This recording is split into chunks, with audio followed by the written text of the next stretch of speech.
Hello, everybody, and welcome to HSFL Paranormal. I hope everybody's having a good day so far. We're getting started a little earlier. Let's see here. I'm trying to make sure I am on the right mic here. And we got the snowball. All right, let's see here. I think we are on the right mic testing. All right. And we are on the right camera. So that's good news. Alrighty, 7 viewers. Thank you guys so much. Hey, Panthers Studio. How you doing, my friend? I hope you're well. Terry Cope, I am doing well. Thank you so much for asking. I hope everybody else is doing well this evening. Welcome to I Want to Hear Your Scariest Paranormal Stories. Welcome to my Halloween special. Hey, Kim's Fitzgerald Rock Fam. We have Guadalupe. We have Jenny Merseth. We have Mizzy. Wow, lots of people coming in. Thank you guys. We have Free Faz. We have Terracope. We have It's Jay the Fam. We have Ray the Fam. We have Ghost Findings TV. So lots of awesome channels, guys. Thank you so much for coming by, thank you guys so much for putting the comments up. Free FIFAs. So in order to come up, you would have to put in the link description for your what do you call it, your email that is tied to your YouTube channel, and I would grab that and put it into the invite, and that would allow you to come up on Google Hangouts. I'm doing really good. Just nice and relaxed today, having fun. Thank you guys for the 13 people watching. Make sure you tweet this out, share it out on Facebook, and spread the word. Thank you guys so much for already doing that. I really do appreciate it. Also, I'm going to do like a little merch drop. Make sure you check out my merch. I do have t-shirts, hoodies, and jackets available on my merch store, along with many other things. Alrighty. So we have Kelly Reynolds. We have Mizzy Do or Die. Lots of awesome people. Guys, wow, 20 watching. Thank you so much, everybody. I really do appreciate all your guys' love and support. Guys, make sure you smash that like button too. Help support the channel. All right. So I am going to have my first guest on tonight who is insistent on wanting to come up here and share his story. Everybody, please welcome It's Jay the Fam. Let me get his email here and send him the invite. You wanted to be first. So all I got to do is grab your email, put it in that invite thing, and I sent him the invite, so he's ready to come up on panel and share his scary story. So that's awesome. Alrighty. Thank you guys for the 15 thumbs up. I really do appreciate it, guys. Really, thank you. Hey, Eileen K. I'm doing really well. Thank you for asking. I hope you're doing well today. Yes, we're doing scary ghost stories today. So make sure if you have a scary ghost story to go, hey, can I come up on panel? And I'll definitely let you guys share your paranormal stories. A lot of us here have had some kind of a paranormal story in the past. And some people are kind of maybe in denial of it, and some people aren't. But never feel like you have to be uncomfortable here about the paranormal. Everybody has their own experiences with it. So, all right. Wow, 25 people watching. Thank you guys so much. Guys, please hit that like button. Hey, we got 21090 Brewing. How's it going? Speaking of beer, I just had one. Having a good time today. Hey, Breaking the Shell. Yeah. Hey, Tim from Breaking the Shell. Hey, I would love to have you on panel if you were available to share some of your paranormal stories. Shell, yeah. All right. 21 people watching and 16 thumbs up. Oh, wait, no, sorry. 26 people watching and 17 thumbs up. Awesome. Yeah. Hey, we got Mama's Sweet Om. Welcome, my friend. I hope you're doing well. Hey, we got Lily Ann 22. How's it going? 30 people watching. Jeez. Guys, make sure you smash that like button. Let's get this up to 30 likes real quick. Let's see here. Tim for breaking the shell. Yes. Wow, so many good channels here. I think I'm subscribed to everybody here. Well, that's awesome. All right. So I did send the invite to Jay the Fam, so I'm just kind of waiting on him to see if he's still with us, if he still wants to come up on panel and share his paranormal story with us. All right. And hey, Foul Fish, how's it going? Good to see you. Hey, Michelle Veraco, how you doing? Hope I said that correctly. Lots of great creators here. We got the sharpshooter, the man, the fam. He is in the house. Say hello to the man, the fam. We got James Sharp. How's it going?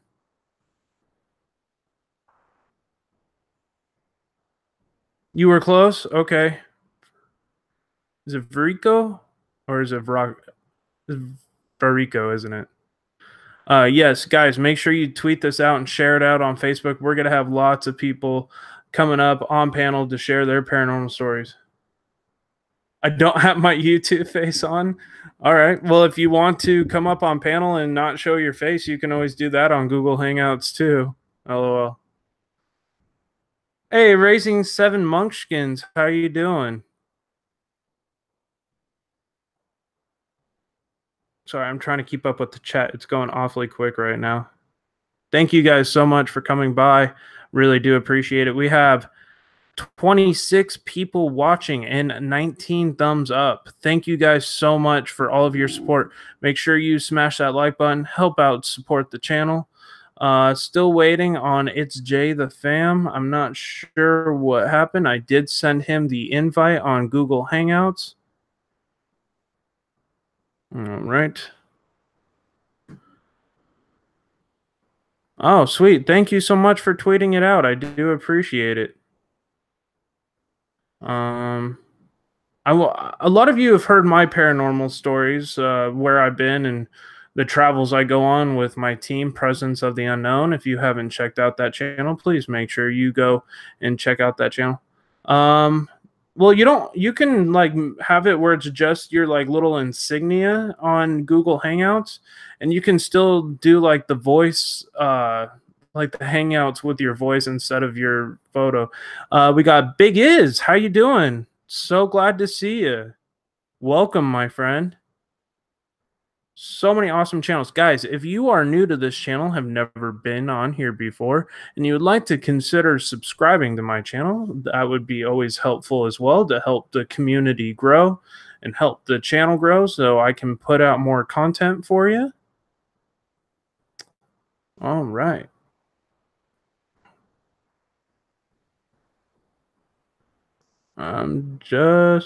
Big Easy. I'm sorry, man. I'm so sorry. Big Easy. Yes. Awesome channel here. Thank you. Yeah, I think I've subscribed to Big Easy too. Like, subbed, and shared. Awesome. That's what I like to hear. Guys, thank you so much. This is my Halloween special for HSFL Paranormal. I want to hear your paranormal stories. So if there's anybody who would like to come up on panel and share their paranormal stories and any crazy stuff that's happened to them regarding anything spiritual or even the bad side of the paranormal field, any evil spirits or attachments or anything like that, please. Hey, City Girl Country Heart, how you doing? Peekaboo. If you want to come up on panel and share those kind of stories as well, you guys are always welcome to. I'll just make sure I say a prayer. Awesome. Yeah, guys, support each other in the chat. That's always huge on HSFL Paranormal. Make sure you guys get the help you guys need on the chat and subscribe to one another and help support each other. It's awesome to see this community grow. So many great channels here. I want to give a big thumbs up to my buddy James Sharp with the Sharpshooter the Man Fam. He is the best moderator, and I'm so lucky to have him. Yes. Hey, Wounded Moose. How you doing, my friend? We have it's Jay the Fam. Yes, I did send you the link. I sent it to Google Hangouts. Hope you got it. Life is 8. How are you? Welcome, my friend. All right. Unless there's another way you want me to send that to you, I don't know if we're friends on Twitter or not. I either send it out on Twitter or I just send it as a direct link, but this time I just sent it to you just straight onto Google Hangouts, so you're going to have to accept it that way. Well, thank you so much, Wounded Moose, for stopping by. Always welcome.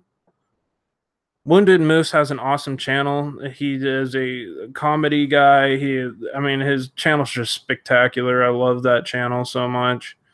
Guys, make sure you support Wounded Moose. Seriously, like, you won't be disappointed. He does like a lot of satire and some other events. He's also a great live streamer as well. Oh, no problem, Raising 7 Munchkins.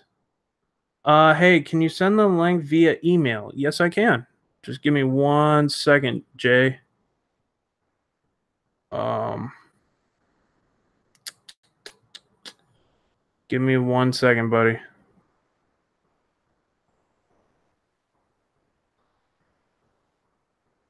Oh, God. It's good to do this to me. Hold on. Just give me 1 second. YouTube's kind of lagging here. Okay. Pinterest. No, I don't want Pinterest.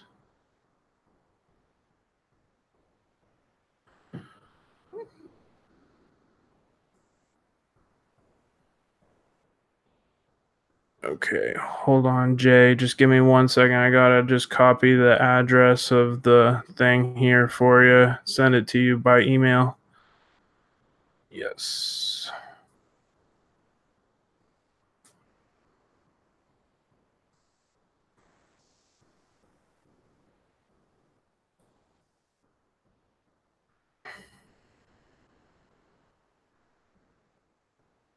Okay, it's Jay the Fam. I just sent it by email, so you should be getting it. Still daylight in California. Yes, it is. Yes, it's Jay the Fam. I just got your email, man. I got your email in the beginning. I just sent it to you right now. Sorry, I was copying and pasting it from saving it on my computer. James is amazing. Yes, he is. James is awesome. Great stream tonight. It's on fire. Well, thank you so much. I really do appreciate it. Guys, if you haven't already, make sure you smash that like button. Help support the channel. Thank you, guys. And also, yes, James, I got his email in the beginning there. He should have that up here pretty soon. Thank you so much, Wounded Moose. I do appreciate it. Yes, it is still daylight here in California currently right now. Yeah, it's 5:36. So I would say in the next hour the sunlight will probably go down and my studio lighting should probably kick in. Okay. Oh, thank you so much. Yeah, no, James is an absolute sweetheart. All right, let's see. Yeah, he's the best supporter on the planet, James. Seriously. That's awesome. Hey guys, 29 people here. We got Cynthia Downs. How you doing? I hope you're well today. Thank you so much for coming by. We got 26 thumbs up, 29 people watching, so thank you.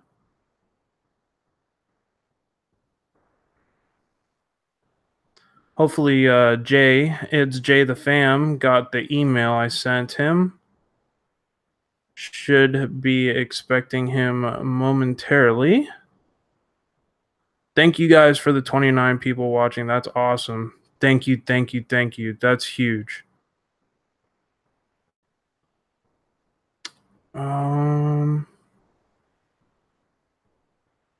Hey, Lulu, love you. How are you? I hope you're doing well today. Happy Saturday. Yes, indeed. Welcome to my Halloween special. I want to hear your scariest paranormal stories. And if it doesn't have to be scary, if you have a good paranormal story, I would love to hear it. Just let me know in the comments and I can send you a link. All you have to do is either PM me on Facebook or on Instagram, or sorry, Facebook or on Twitter, and I can send you a link to come up on panel and share your stories. So let's see here. Cheers, everyone. If I miss your support, just leave a comment in the videos and we will respond. Awesome. Yeah, that's the best way of doing it, guys. If you're going to support each other, make sure you are a solid supporter and make sure you put the name in the comment section with like on the video that you click on to support their channel with.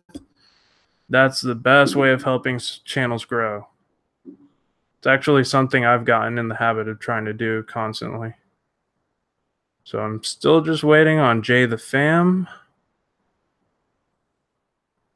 All right. Always wondered about California. When does the clocks go back? Is it still dark? Yeah, it still gets dark. Like when the clocks go back, it'll take a lot longer. During the summer, it seems like the summers never end. Like the days are really, really long and the nights are short. It throws me off schedule every time the time switches out here. But I've been gone for almost 3.5 years from California, so I'm going to have to adjust back to it. Alrighty, still waiting here just for a few minutes to see if Jay is going to pop on. I should have sent him the email. We got Gosha R Home Cooking. How are you? Welcome. Hey, HSFL. Hey, how's it going? It's Jay the Fam. Oh, nothing much. Just YouTuber TJ Smith. I say you all probably know who he is. Mm-hmm. He called me on Hangouts and I didn't get it in time. So yeah. And today I've just been looking at, listening to videos on YouTube, and you know, I don't know if you all have heard this, but about Project Zorgo. No, I haven't heard about that. What is that?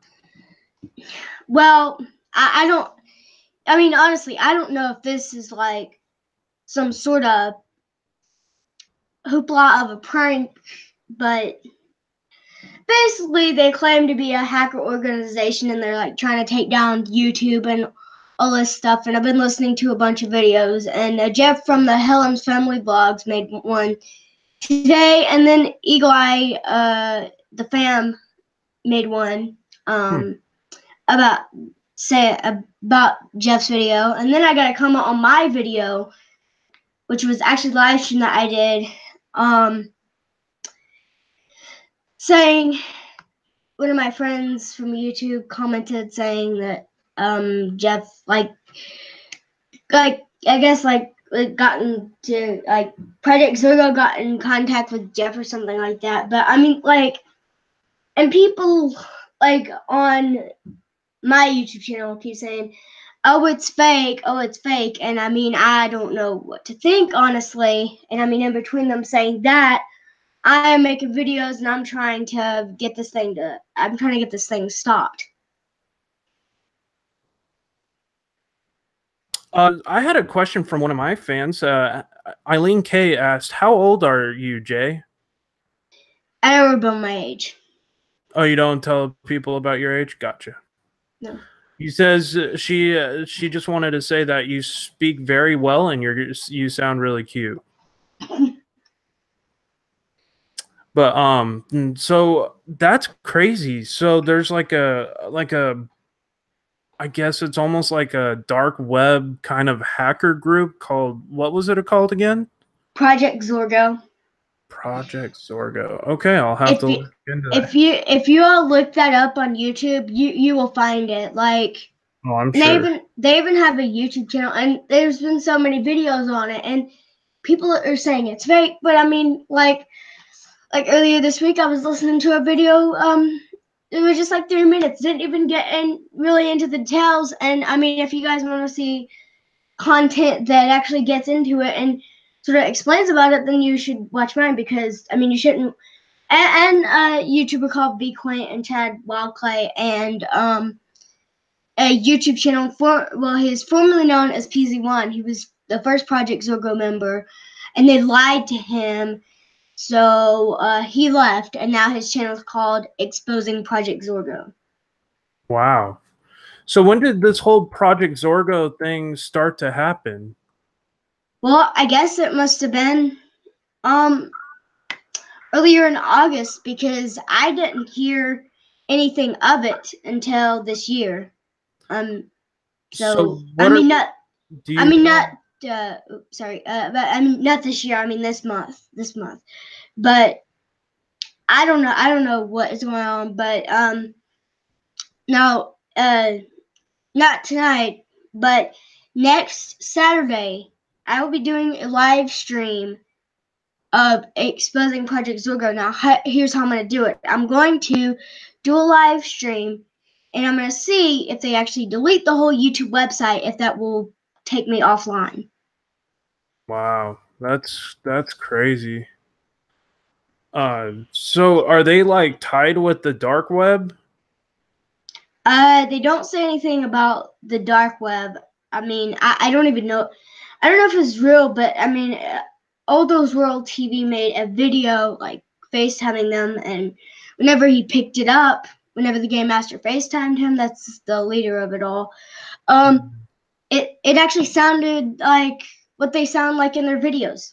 So I thought it was just like Wow. crazy.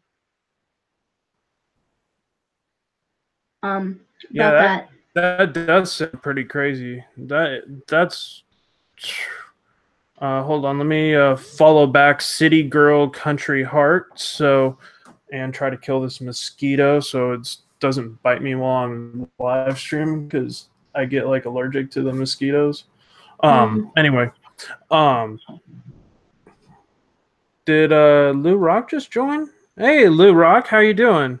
And hey guys, that little guy. Wait, what do you say? This is the little Jay. Hey bud. Lou Rock says hi to you. Hello. Um, Trying to read. and I don't know if you all have got this feature yet, but it's called Premieres. Hmm. No, I don't. And basically what you can do is, like, you pre-record a video, then you go in and do what you want to do to it, and then you click the premiere checkbox, and it has anything where it says scheduled, so you can schedule the premiere for any time, and it will premiere automatically. And now, even if Wow. you have a like an intro song in your video, it's made to automatically play an intro to start off the premiere. Then if you have a intro song in your video, it will go dead air, and then it will play your intro, and then it will go into you talking and stuff. And people can comment in the chat, and you can respond to comments in the chat as well. Wow. And this is for live streaming? Well, this is, you're not actually live streaming. Well, okay, here's how I can explain it. You are live streaming, but it's not actually the current it's not actually currently happening. It's a pre-recorded video.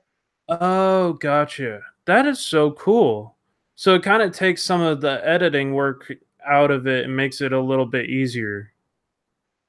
Well, I mean, like, you can still edit and stuff like that, but like if you want your friend, like, if you have planned to upload a video on a day that you're going to be going on vacation and you may not have Wi-Fi, Mm-hmm. you can edit the video and you can go in and check the premieres checkbox, and then go to scheduled, and uh, like type in the day, and then you can schedule the time, and then you click premiere, and then it will premiere it at the correct time. Now it won't always premiere it at your scheduled time. It'll sometimes premiere it right on time, but sometimes it will premiere it just a couple minutes after the scheduled time. Awesome. That sounds like a really cool program. I'll have to look into that. Lulu Love You said, Jay, what is your spooky story? Okay, well, my spooky story is a story that just like happened when I was little. I used to have like dreams about paintings in like my parents' bathroom that would talk and stuff, and I just thought it was crazy. Like looking back, it was just so crazy, but I was just kind of scared. Like I thought I would like hear things in the middle of the night, and um like one time I was in my I was in the kitchen getting some Coke, and as I was drinking it, I thought I heard someone call my name. And I just ran back to my room. Like I was sort of creeped out by that. And Mm-hmm. I mean, and like I listened to a YouTuber called, well, her actual name is Courtney, but her YouTube channel is spelled CJADES, and she reads people's like Ouija board paranormal stories and paranormal stories, and I think it's interesting. Oh, wow. That is so cool. I'll have to check her out. And what was her channel called again? I think it's called Jades or something like that. I don't know exactly how to say it because she has a C in front of the J, so it's CADES, no capitals. Hmm. Um, That sounds really cool. I'll definitely have to make sure I check that out because that sounds like a channel I would be super into. and she doesn't do just paranormal content. She does scary storytelling, and she Nice. does like cooking videos. It's Oh, just wow. a whole bunch of different content. So it's basically like my channel, basically. Mm-hmm. Yeah, I do a lot of that too. Like, I don't just do paranormal. I do like paranormal, like, I do like reading scary ghost stories at night. I do the meditation stream. I do some other stuff. And then I have some of my paranormal, like, live streams. But I mean, anything about sitting where I am doing the live stream here in my house is haunted. So naturally, it's going to be paranormally involved any way I put it. But, I try not to focus so much more on my haunted home anymore just because the more I focus on it, the worse it gets. If that makes sense. Yeah, and if you want to add me on the YouTube Messenger, if you like I can get my link and like drop it in the group chat, like in the call group chat. Oh, you sing too? We know, like the YouTube Messenger. Oh, no. It's I don't know if you've seen it. Okay. Let me get your link and I will post that in the description here. Well, no, it's like no, the YouTube Messenger is where you can add contacts, like people Oh yeah. that you know on YouTube. That's what I was saying. Well, Yeah, since I added you on Google Hangouts, it shouldn't create a contact for you automatically. Um, see here. So yes, Jade the fam is right here. I thought I was subscribed to you, but now I am. Just subscribe to your channel. So there it is. You have a bunch of videos doing a whole bunch of different stuff. Uh, Just kind of going through all of your different stuff. It seems like you have a lot of music type stuff, and then you said you do the paranormal stuff as well. Well, I mean, I don't do like paranormal stuff. Basically, what I do is I just listen to videos about it. I don't do any type of that stuff. Gotcha. So let me grab your link here. And then And you have a person who you admire on YouTube. I believe it's Jay the Fam James. yeah. Yeah, I think that's what I had heard before. Let's see here real quick. And guys, just to let you all know, I don't always get the notifications when I get new subscribers, so just comment down below on one of my videos and I will get the notification. Absolutely, guys. Make sure you check out Jay. It's Jay the Fam. I'm posting his link in the description right now. I'm sure. Yeah, the sharpshooter's already on it, but I'm gonna post it for everybody too. That's not it. Okay. Sorry, I'm not as fast as James, but I did post it. So there you go.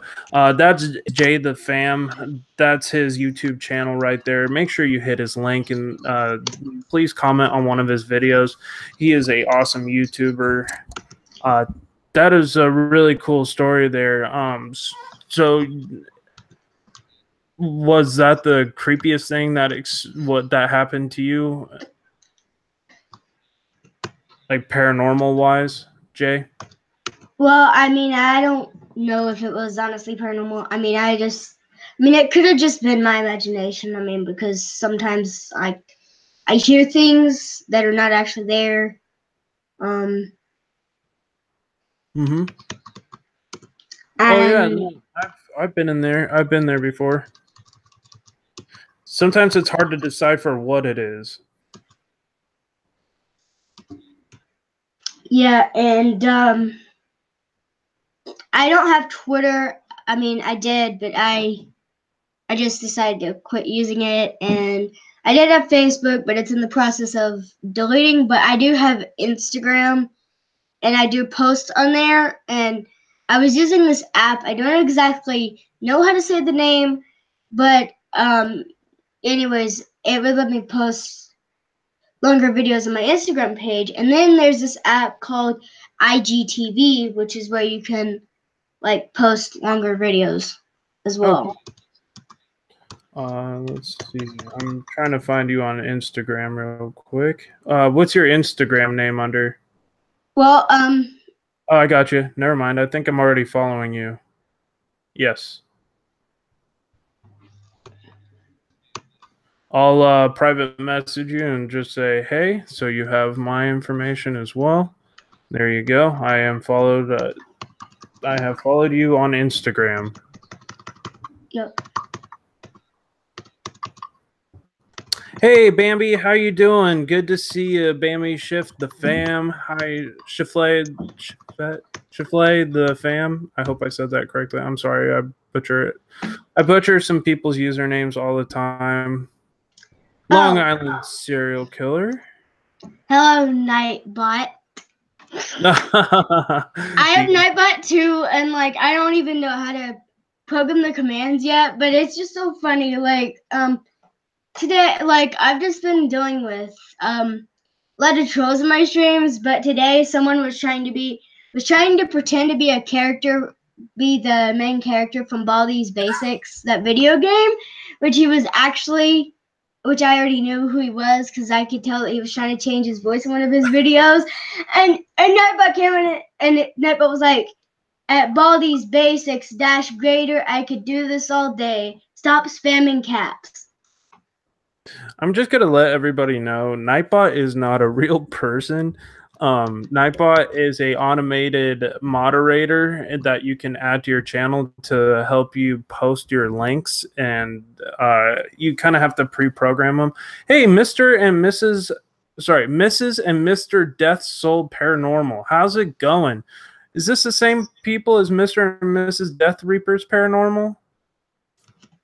Did you guys change your name of your channel? Or is this a totally different channel? Hey, Ray the Fam is back.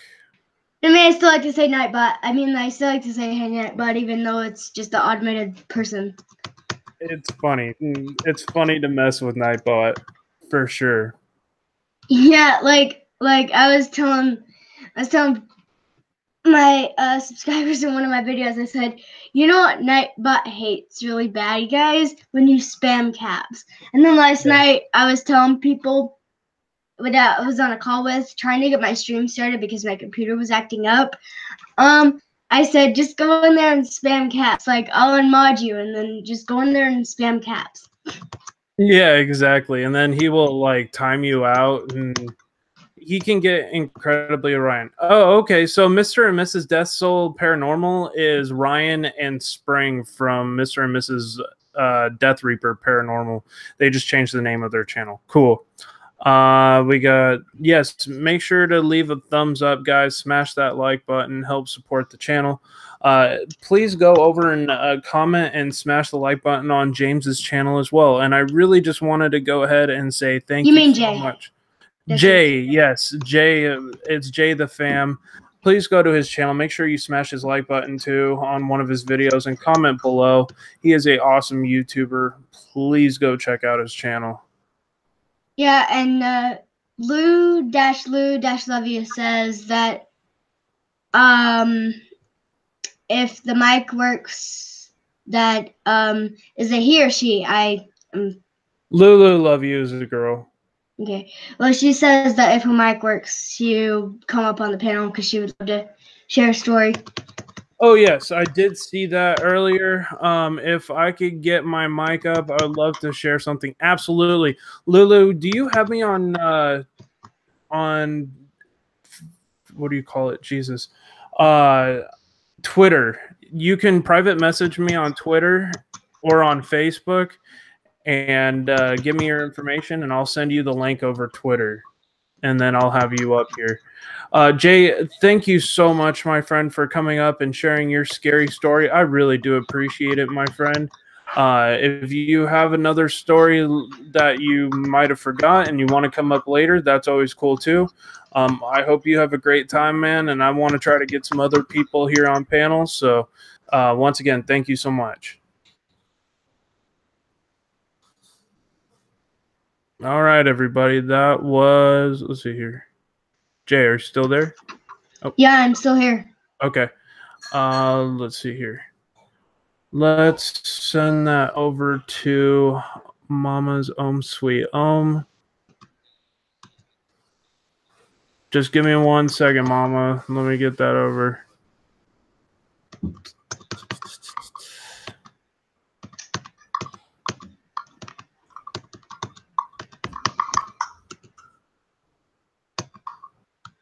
All right. That's my computer.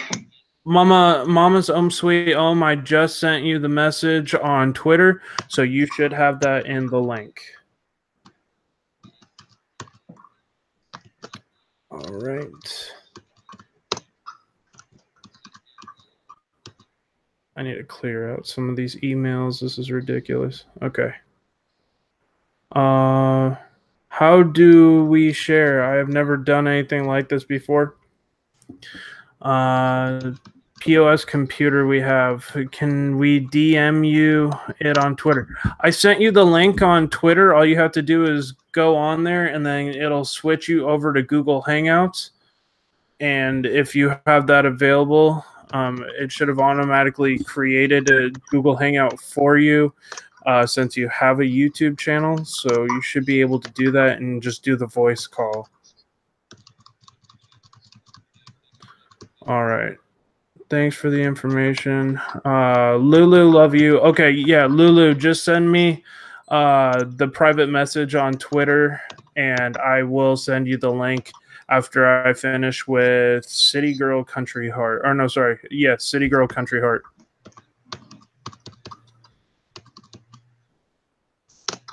Google Hangouts is easy to use. Yes, it is.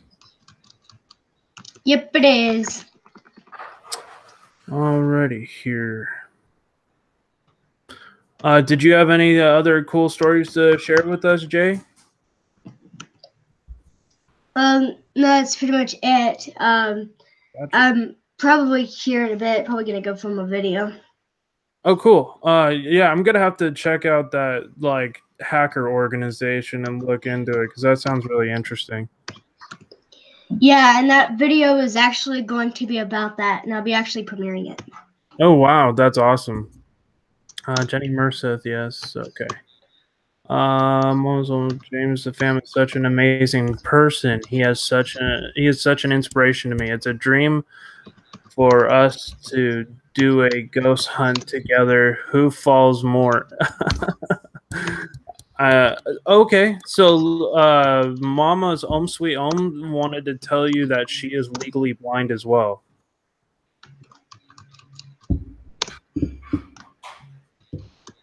So that's cool. Yeah, James the Fam is awesome.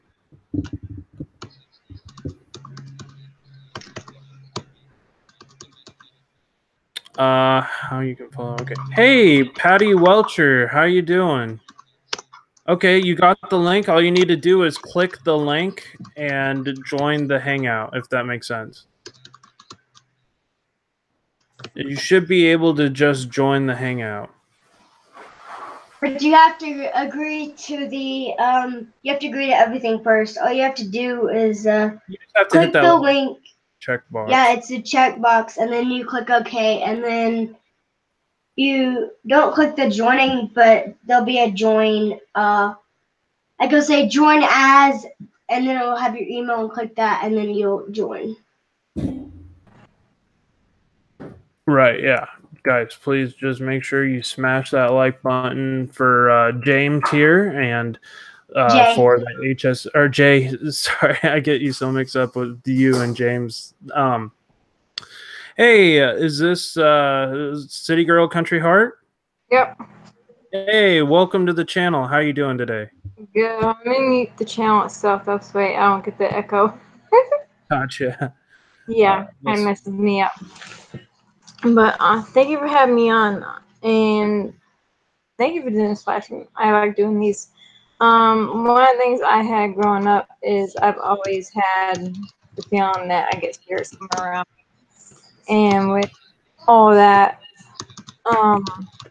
even at a young age of 7, when I lived in my uncle's house, I could tell there was things there. I always had this feeling someone brushed up behind me. And one time when I was like 9 years old, I asked my uncle about it. And he goes, "Oh, yeah, that's my parents and a couple other people in here."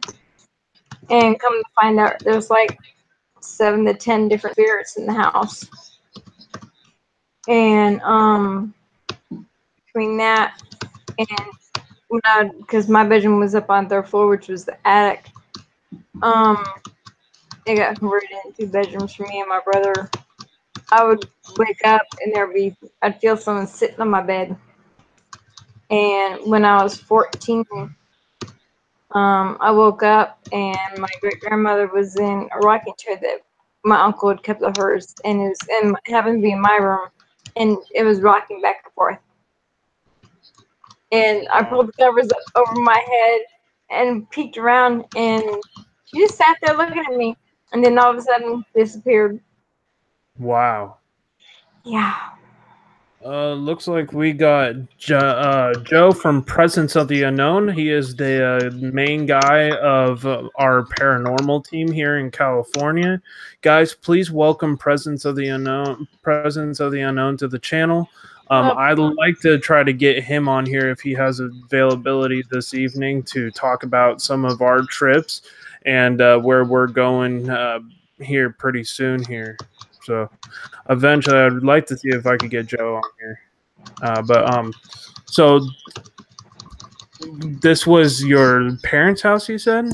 It was my uncle's house. Your uncle's house. It was his grandparents' house in the town I come from. I'm from New Jersey, and the town I come from is called Burlington. And Burlington, New Jersey is actually part of the Underground Railroad.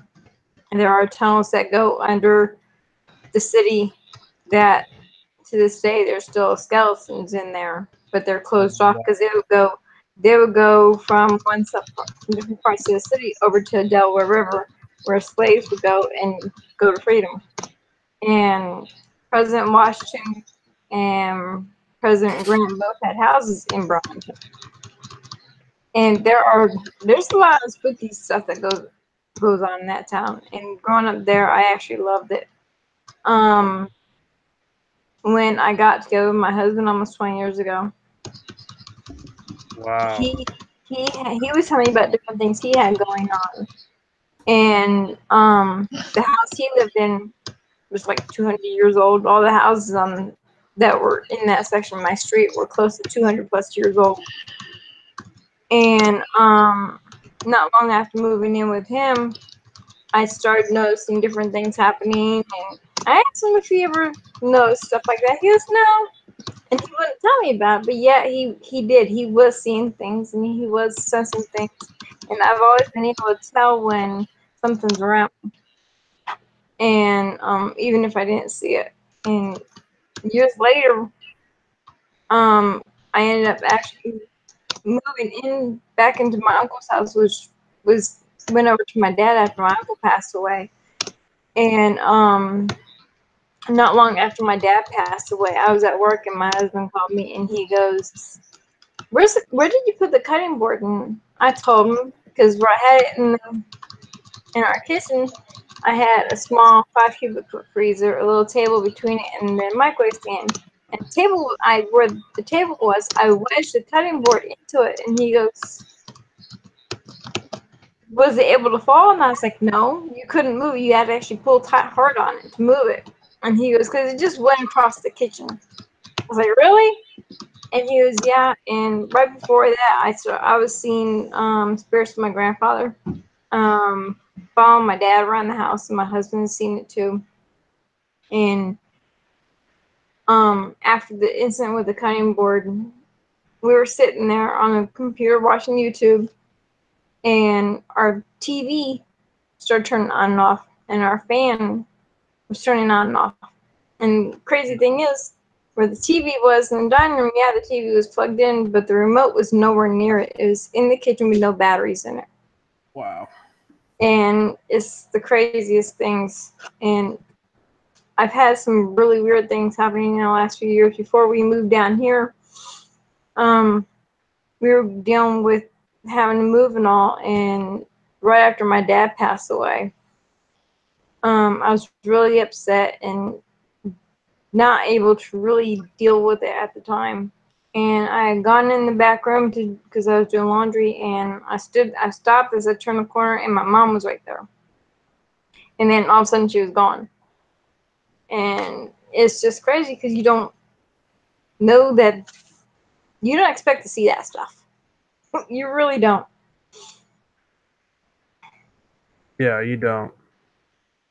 So, and since we've been down here, after my husband passed away last year, because today makes a year, right after he passed away, my son and I were going in an argument, and because he was really missing his dad, and I went in the bathroom just so I could sit there and breathe and calm down for a few minutes, and from outside the bathroom I hear, son, stop.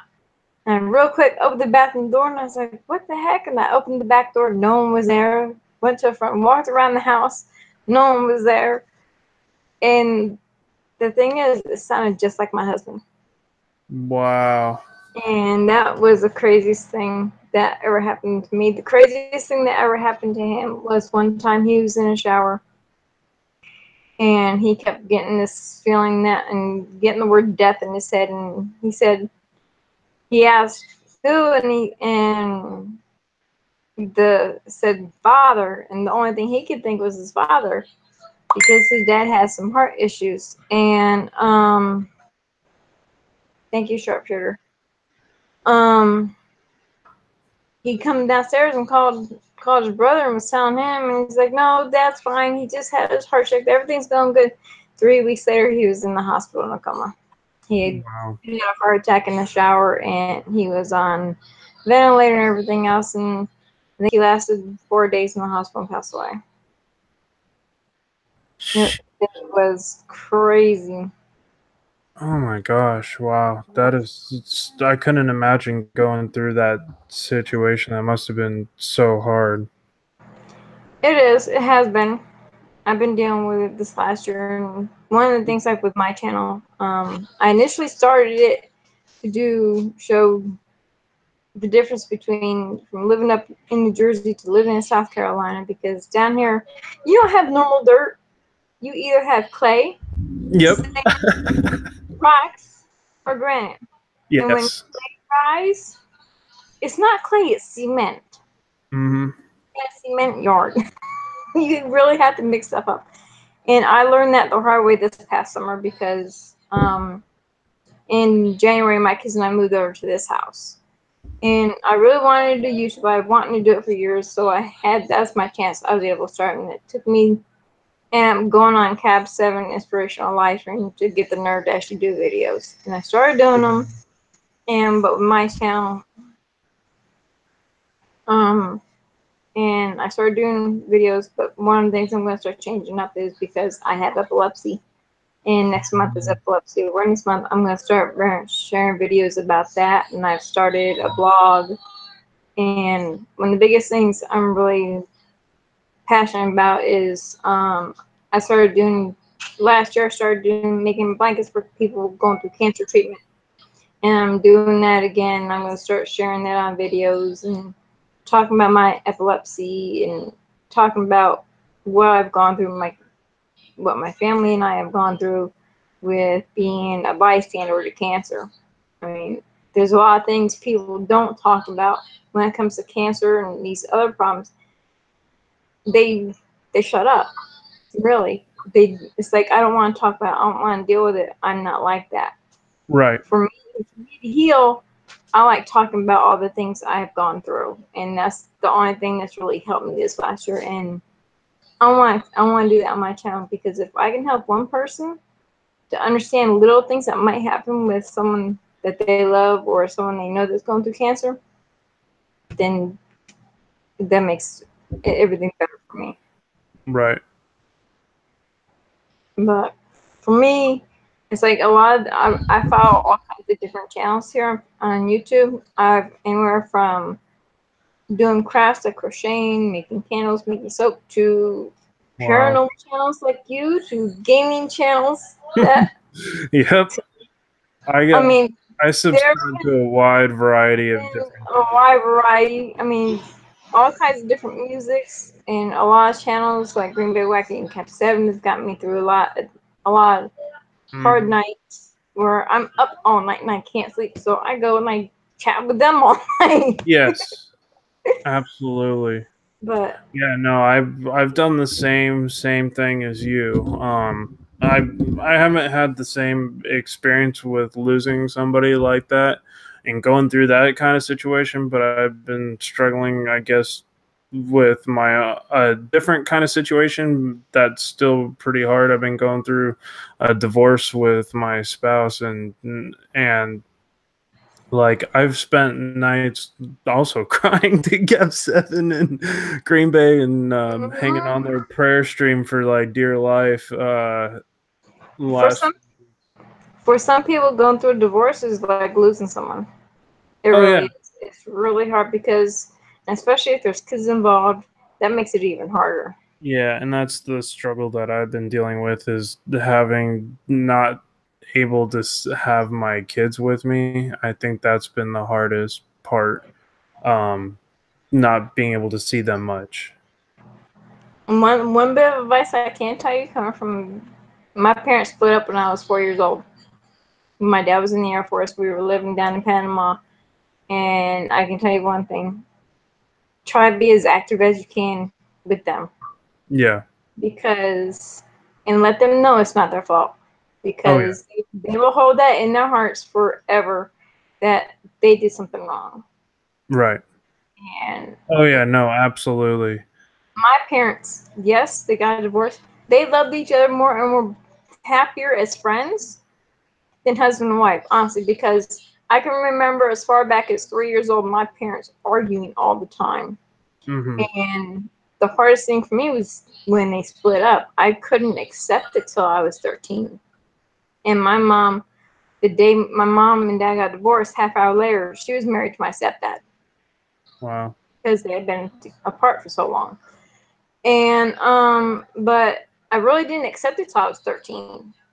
And Hmm. at that time, when that happened, I told my stepdad, I said, you know, you're going to be in my life forever. I said, as much as I couldn't accept it years ago, I can accept it now.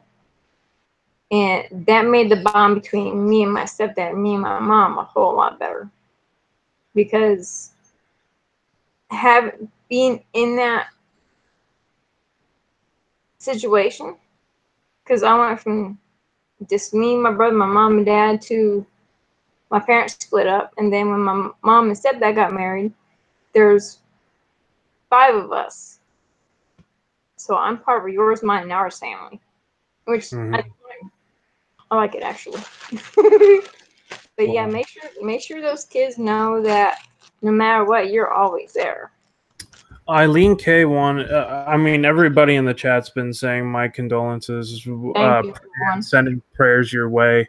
Like I joined in that, guys. Make sure that we all pray for City Girl. Thank you.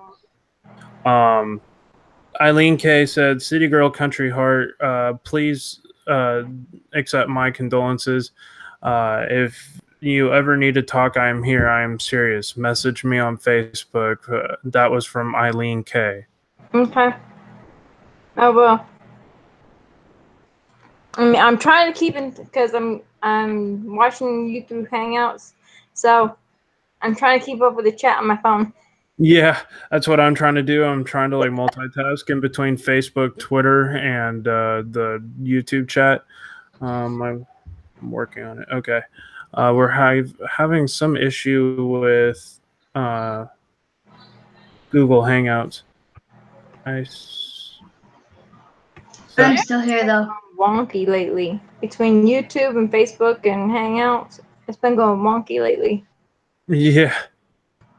So Fee, I sent you the link on Hangouts as well, so you can go directly to Google Hangouts and accept it that way. Let's see here. I'm trying to make sure I have the chat up. Which city is live? I'm not sure what I meant, but I am on Google Dashboard Hangouts. Hold on, Joe. Let me send it to your Facebook, okay? Joe. Hold on. Joe. Joe, I sent the link for Hangouts to your personal Facebook Messenger thing, so you should have gotten it. What's the craziest paranormal experience you've had? Me? Yeah. God, where do I begin? I have to admit, since I started with Presence of the Unknown, or the craziest, this evil attachment that I had, at least that's what I know it to be because of just the strange stuff that was happening.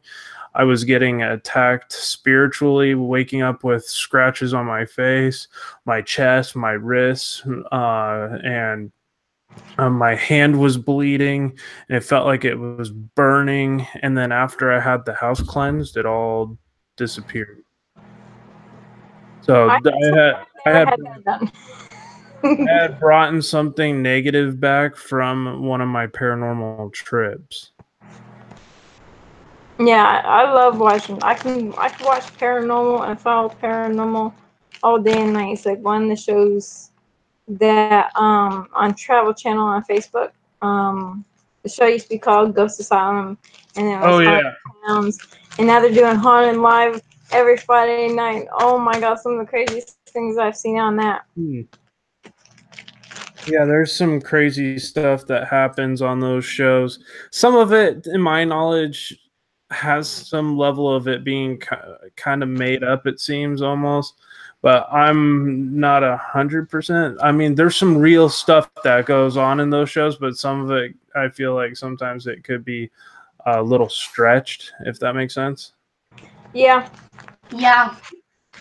Like, we as a paranormal team, like, we will actually work on, like, our first thing we do is try to debunk everything that people have seen. Hey, welcome Joe from Presence of the Unknown. How's it going? Oh, I don't think he has his mic in yet. We're just waiting on Joe to pop up. Joe will confirm with me because I go on a lot of investigations with him. We run the paranormal team Presence of the Unknown, and there's some crazy stuff that's happened, and maybe he'll share a clip or two here. That's my ultimate dream, to go on a haunted investigation. Yeah, my one-time ultimate dream. That's my number one bucket list. You definitely should, because it definitely gets your heart racing. That's for sure. I think the biggest reason why I want to go on paranormal investigation is because I can tell when something's around me. I've always been like that, and I think my son is like that too, which kind of freaks me out because I really don't want to be like that. Because in the last couple of months, I've seen things here in the house, and I think it's their dad. And I've been hearing stories from my neighbor across the street that she's lived there for 77 years. And there have been people that have died in this house and in the house that was behind us and in the house that used to be next door. So I think it may be one of them too. It's just, I don't want to, I do want to know, but I don't.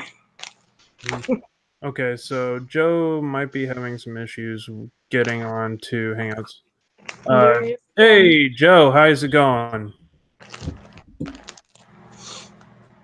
Can you hear me, Joe? HSFL, I think he can hear you, but I think his mic is muted, or maybe his mic is just not working. Okay, let's see here. Joe, are you able to speak? What's going on, man?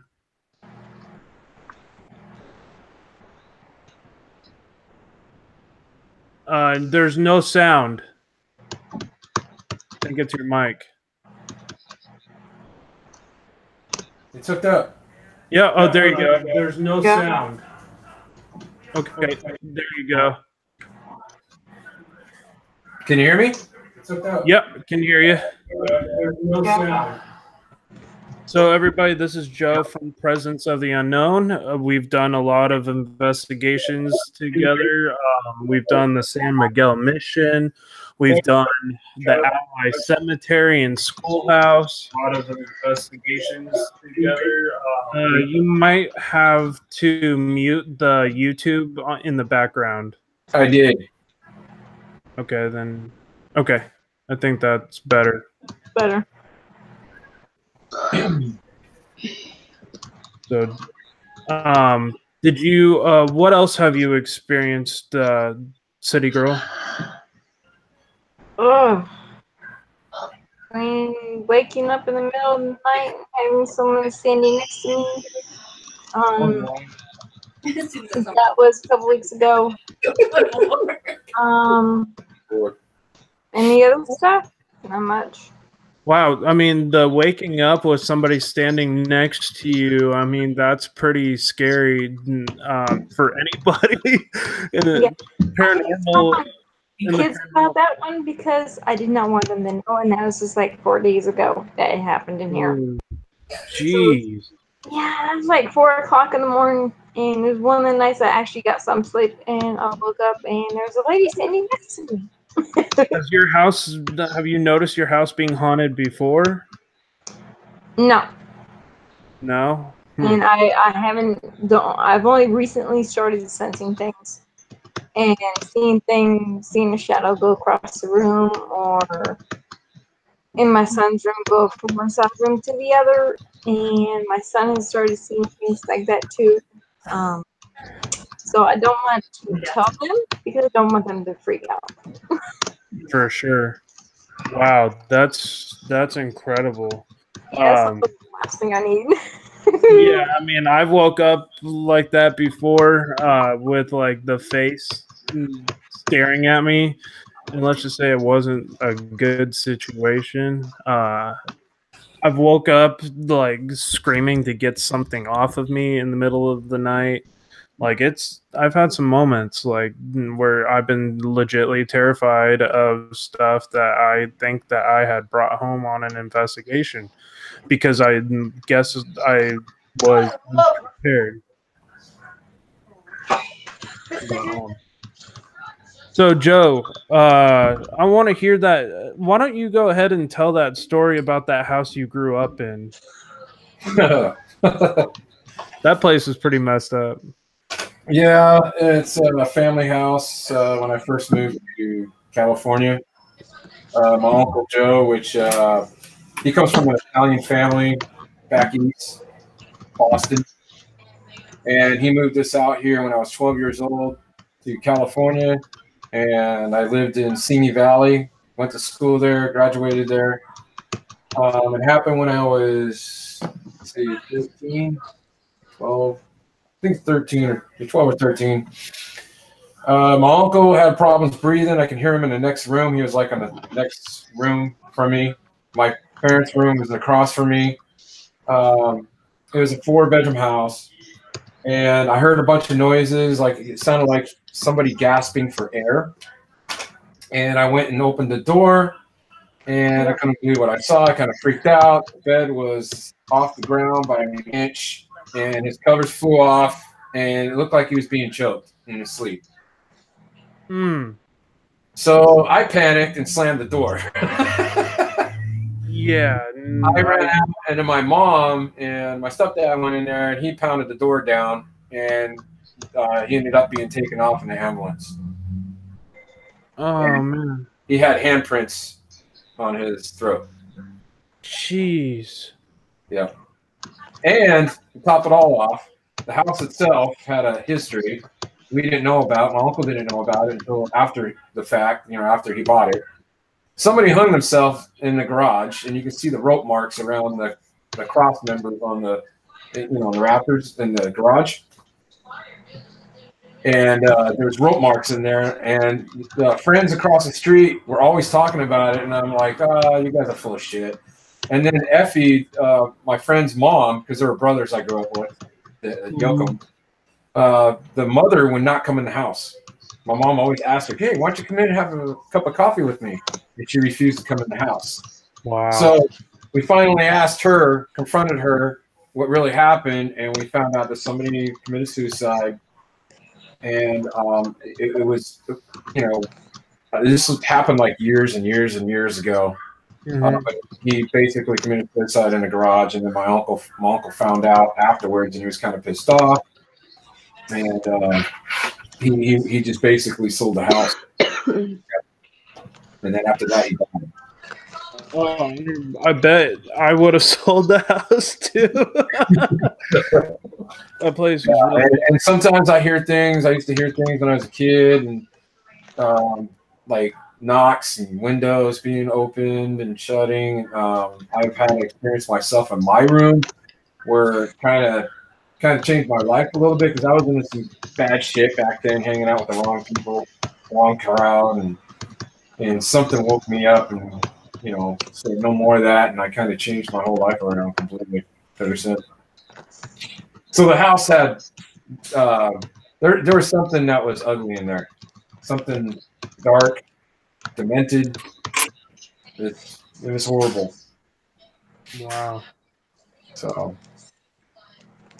that's my story. Yeah. And like ever since then, you can't doubt it in your mind that the paranormal doesn't exist. Well, yeah, after that kind of gave me the conclusion that, hey, they do exist. And I've always been, really into the paranormal shows, all those shows you see on TV. I was fascinated by it, and I always wanted to start a team. And here I am, like 5 months ago, I think I started this now. Yeah. 5 months, almost a half a year now. And it's going good. I'm having fun with it. You guys, you and Cynthia are doing a great job. But we're going to be adding more people, of course, as soon as we get people that are interested. I do have one that I forgot to tell you today. Oh, yeah? Yeah, I talked to her. She has a degree, and she's into the paranormal. She's got a YouTube channel. She just subscribed to our channel. Her name is Catherine. You can check out her channel. Anyways, she does ghost paranormal tours in Santa Barbara County. Oh, cool. So I talked to her, and she said that she's going to go look at some of the videos and see what we're about. She already checked out the site, and she said that, yeah, you guys look professional, and I asked her, hey, would you mind collaborating with us on certain investigations? Because if we got her on the team, she's going to be a good asset to the team because of what she knows and the people that she knows. Right. So she's got a lot of connections. Absolutely. So, Yeah, the paranormal team it's kind of like as far as YouTube, it's kind of like taking its like sweet time, but that's okay because like I'd rather not rush it and just have a bunch of people who don't watch the content in the first place. But like Presence of the Unknown, like we handle every house and situation with like the utmost care and respect, and we go in, we actively try to debunk what we see and experience there, and if we can't debunk it with multiple different ways of testing, making sure it's not random electrical issues, we work really hard on making sure the evidence that we have is concrete. And I mean, Joe's seen that picture of the ghost in the background with that chair picture is gnarly. yeah, I told Catherine about it because she asked me if we ever got some really good captures as far as operations go, and I told her about that, and she goes, really? She's like, I got to go check this out, and I said, yeah, go check it out. I think you'll be amazed by the first video that we got published out there. You'll be happy with it. I'm telling you that right now, and that's only number one. I mean, we got like probably 6 or 7 more coming out in about probably a month and a half's time. Yeah. So that's how much material that we got. I'm trying to go back here into my photos and kind of show what people what I was talking about. So, yeah, it's pretty bizarre. That picture is pretty bizarre, and it's the first one you can't really make out. You kind of get like an outline, but then the second one is like a full half image of her. You can totally see it's a female. She's got long hair. She's holding a child, and she's wearing a white kind of 1800s kind of garment, whatever. Okay, I have it on my computer, so I'm just gonna pop it up here. Let's see, present to everybody. There you go. Yeah, you can clearly see her. This was from our last investigation. That's crazy. It looks like she's wearing glasses too. Yeah, I'm not. Kind of. It looks like she. You can't see on that one because it's cut in half. The one I have, it shows the whole picture, and you can clearly see the one on the left that she's holding a child or something. Yeah, that's what I'm seeing, and you can see the outline of her, the left side of her face. You can see the hair. It looks like she's wearing a top that's kind of cut off. But she's wearing a short sleeve. Looks like a dress or something, possibly. It looks like one of those older style dresses. Yeah, like an old 1800. There. But if you look at the color picture and you look about 3/4 of the way at the face, it looks like she was wearing glasses. Yeah, I mean, you can't see it in the black and white picture, but you can see it in the color picture. To me, like that, I mean, it just absolutely blew my mind when I saw this really picture. Crazy looking. Yeah, we've been getting a lot of responses on this. So it's, every time she moved in and out of that room, it kept sending the ceiling fan into hysterics. So, like the night I posted it, I put hashtag ceiling fan ghost because it kept messing with the ceiling fan every time it went in and out of that room. It seemed to only stay in and out of that room and not anywhere else in that place. But the creepiest thing was that walkie-talkie incident, and Joe, I'll let you handle it. I'm definitely gonna have to check out those videos. Guys, I'm gonna go ahead and leave, so talk to you guys later. All right, Jay, it's so good to see you, man. Hope to have you on here again, possibly soon. and maybe talk about your channel and go over some more of the stuff that you do on your YouTube channel. Yeah, and I mean, I might be back later. I don't know, because I'm gonna go film that video, and then I'm going to premiere it. And also, I have 530 subscribers. Totally was not expecting that. Thank you guys so very much for that. No problem, man. I'm so glad that people could go support your channel. You have a great content, and you're such an inspiration to us all, Jay. Seriously. So thank you so much for coming by. I feel honored that you came up. You're welcome. So everybody, that was Jay. It's Jay the Fam. All right. So yeah, tell them about the walkie-talkie thing. Like the walkie. Oh man. Yeah, we were upstairs and you know, I don't know. It was crazy. We Let's heard see if I might be able to grab that clip. Yeah, you can screen share on this.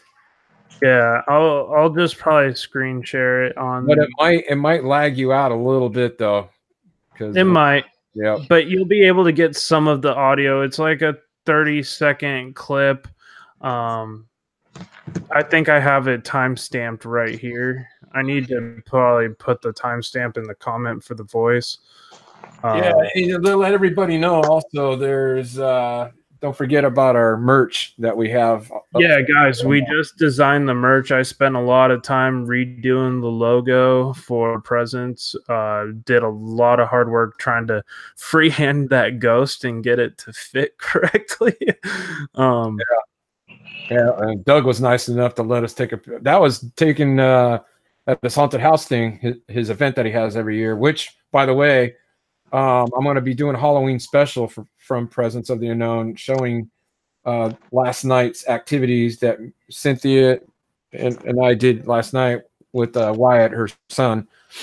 We went out kind of looking on some haunted houses out here, events in Santa Maria, and we came across 3 good ones. But Wow. what would you say Doug's was the best, Cynthia? They're all good, but dude, this one house had a pirate ship in the front. Oh, that's a win-win right there. A pirate ship with scary pirates. It was crazy. Oh, that's awesome. Okay, so I did find that clip in the video, so I will turn up the volume here real quick.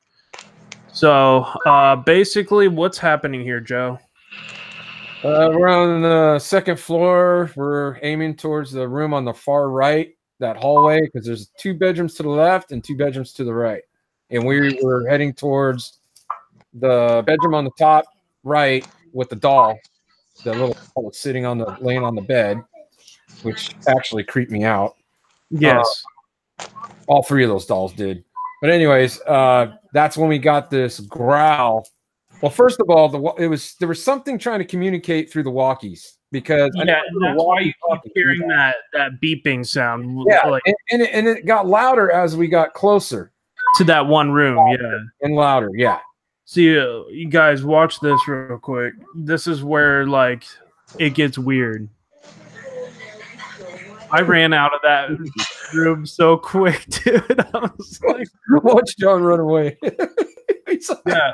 I'm all, what the hell was that? I ran down the stairs. Is it playing it? Yeah. Okay.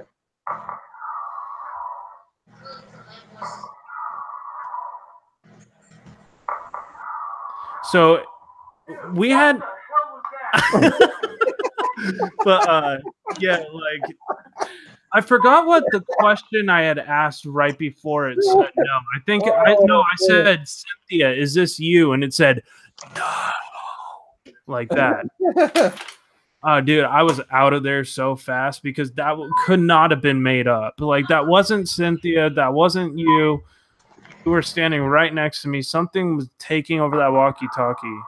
Yep. You like how I added that little effect at the end, the third one? Yeah. Reverb? See, where was it? Because right here I asked, is Cynthia, is that you? See, watch. I said, can you hear me, Cynthia? And that's right before this thing cut out and started doing the no. So it wasn't her. It was something like an evil entity. Something didn't like your butt. No. And like that freaked me out, dude. Like that sent a shiver down my spine. You know what? You ought to, since you're on there, you ought to go to the Susan's grave when we went to.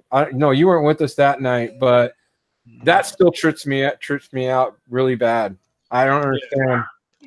Like, I mean, there was more than pinwheel. How did that pinwheel move like that with no wind? Oh yeah, like that one tripped me out. And one of the videos that we couldn't release, unfortunately, was Aaron's friend, and that blew my mind. That was the same type of situation too. Isn't that funny? Yeah, on 2 different sites. I know. That was crazy.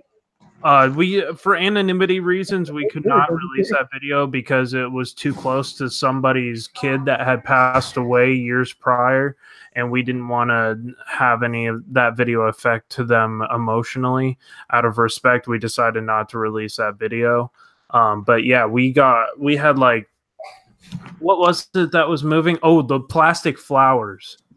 Yeah, and those are heavier. So if you notice on Susan's grave, the leaves they're dried up and they're really light. So you could blow on them and they'll move. That's just unexplainable how that pinwheel was moving. And we were actually covering it with our hands and it was still going. And, then we got some really good EVPs off of that too, while we were there too. But the murder house, that was pretty nuts.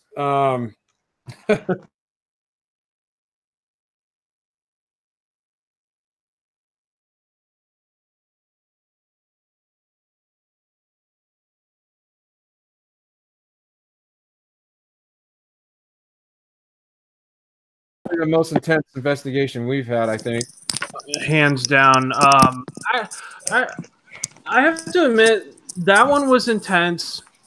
The whole city of Los Alamos, there's something about it. I mean, you just can't quite put your hand on how like literally crazy that place actually is. What is going on? Okay, am I on? Can you hear me? Yes, is this Fee? Yes, it is. Hey, how are you? Welcome from Australia. Thank you. Yeah. So my computer wouldn't let me join in, but I'm on my phone. Oh, okay, gotcha. Yeah, Joe, real quick, I wanted to rehash about the murder house investigation. That place, I still feel uncomfortable about going back to. Hi. That was my daughter. Sorry. I feel, what's his name? Jeff, one of the owners, I think he was possessed. Okay, sorry guys. It's all good. Outside. I've got a house full of visitors. Okay. Hey guys, if you're just joining us, please make sure you tweet this out and share this out on Facebook. This is like the most epic amount of people I've had on panel. Guys, please make sure you tweet this out and share it out.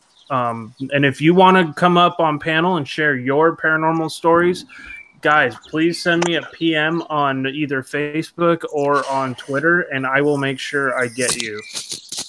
The murder house, I still feel uncomfortable going back to because of what a dark energy there was.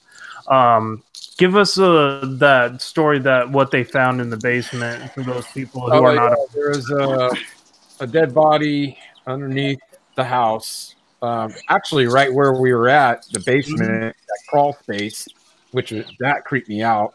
Yes, that's where I got my shirt pulled by the water heater.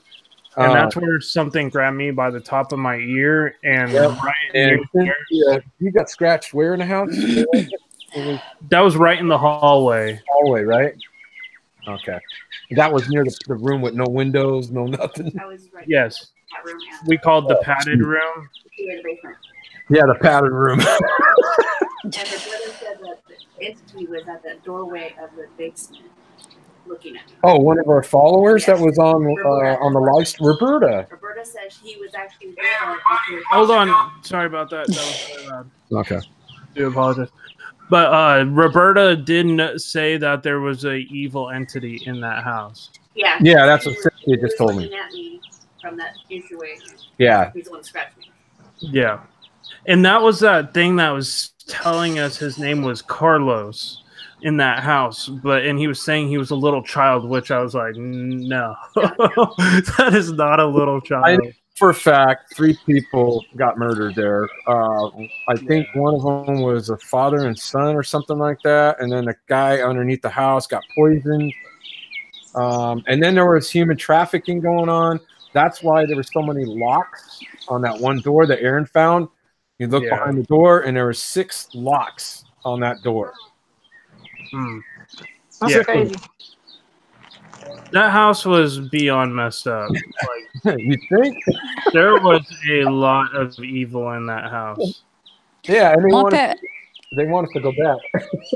my paranormal story is not very exciting, but I can share it. Please, no, Fee. I'd love to hear your story. Well, Especially from Australia. I was about 13, and I was in bed one night, and I couldn't sleep, and I was just lying there with my eyes open, and where my bed was positioned, there was a little gap between the end of my bed and my wardrobe, and I was just laying there with my eyes open. Next thing I see this figure walking out between my bed and my wardrobe. Wow. And I was 13. I had no idea about paranormal back then, and I had no idea, and it scared the crap out of me. I closed my eyes and said, please go, please go, please go. I opened my eyes, and it was gone. But yeah, now if I see one, I want to see one now.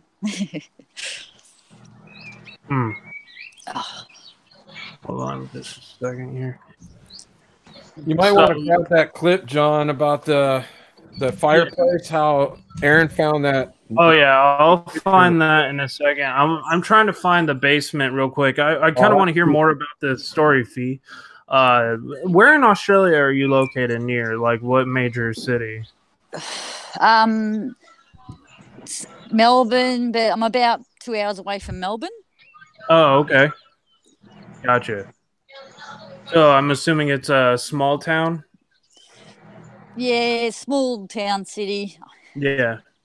Yeah. Gotcha. So is that northwestern Australia? Yeah, I'm probably closer to between Melbourne and Swan Hill. Okay. I don't really want to actually say my actual location publicly. That's all. Right. Absolutely. No, I'm not asking to like give you the address or nothing. Yeah, I was just trying to get like Victoria. an idea. Okay. Yeah, Victoria. Gotcha. About 2 hours away from Melbourne. Oh, okay. Gotcha. Cool. I've heard Australia is just so beautiful. It is. I want to go around Australia one day, just tour around Australia and get all the cemeteries as I go around and upload them all. That's awesome. Yeah.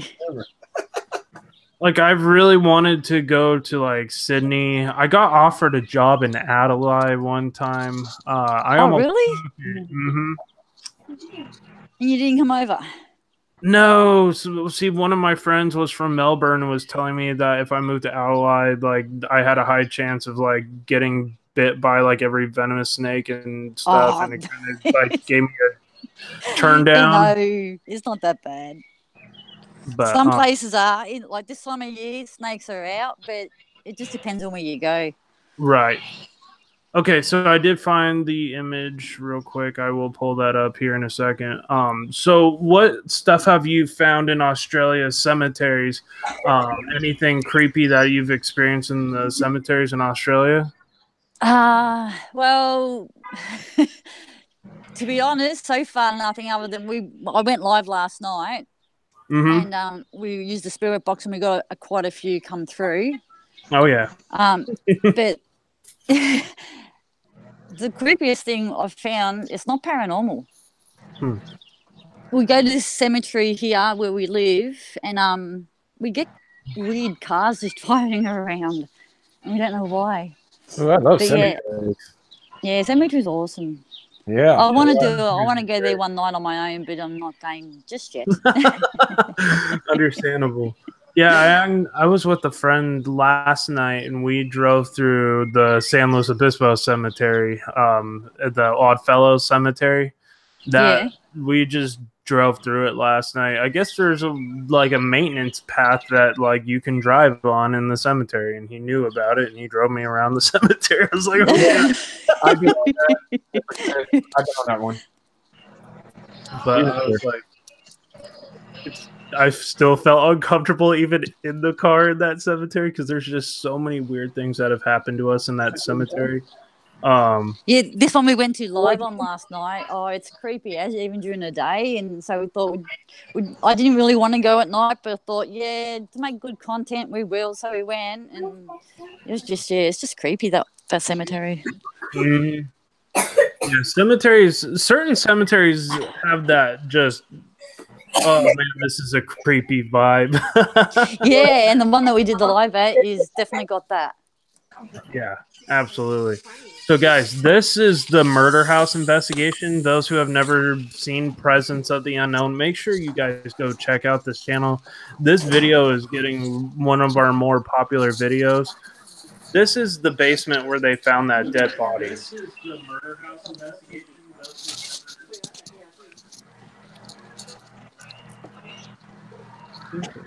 There you go. So that's the creepy basement where we got like basically physically assaulted.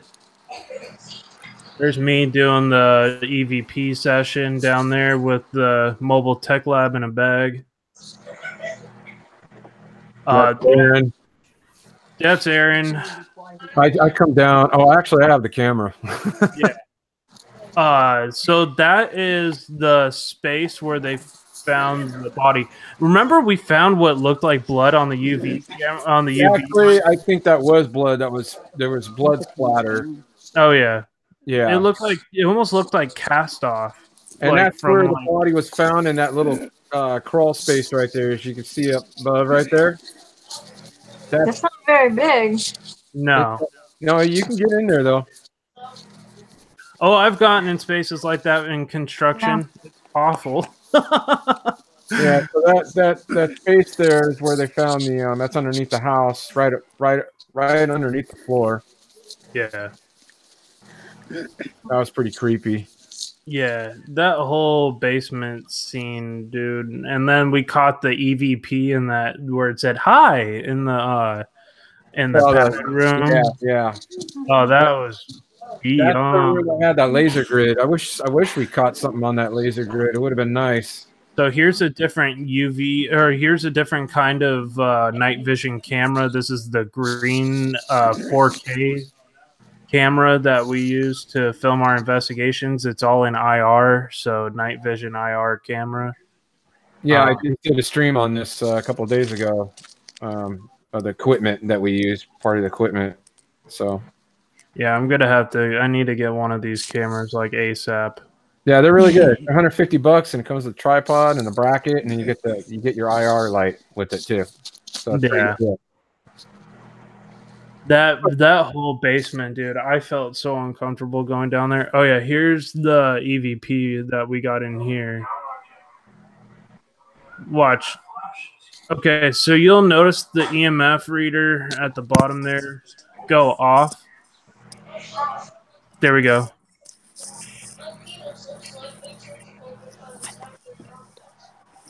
Yeah, like where it said hi, like that just. Yeah.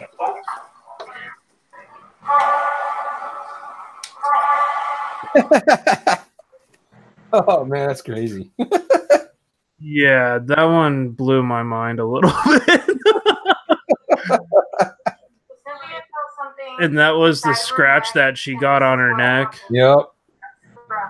And after this investigation is when I started to get scratched repeatedly. We all felt uneasy in that house. The house had negative. I mean, that was beyond negative. It was evil.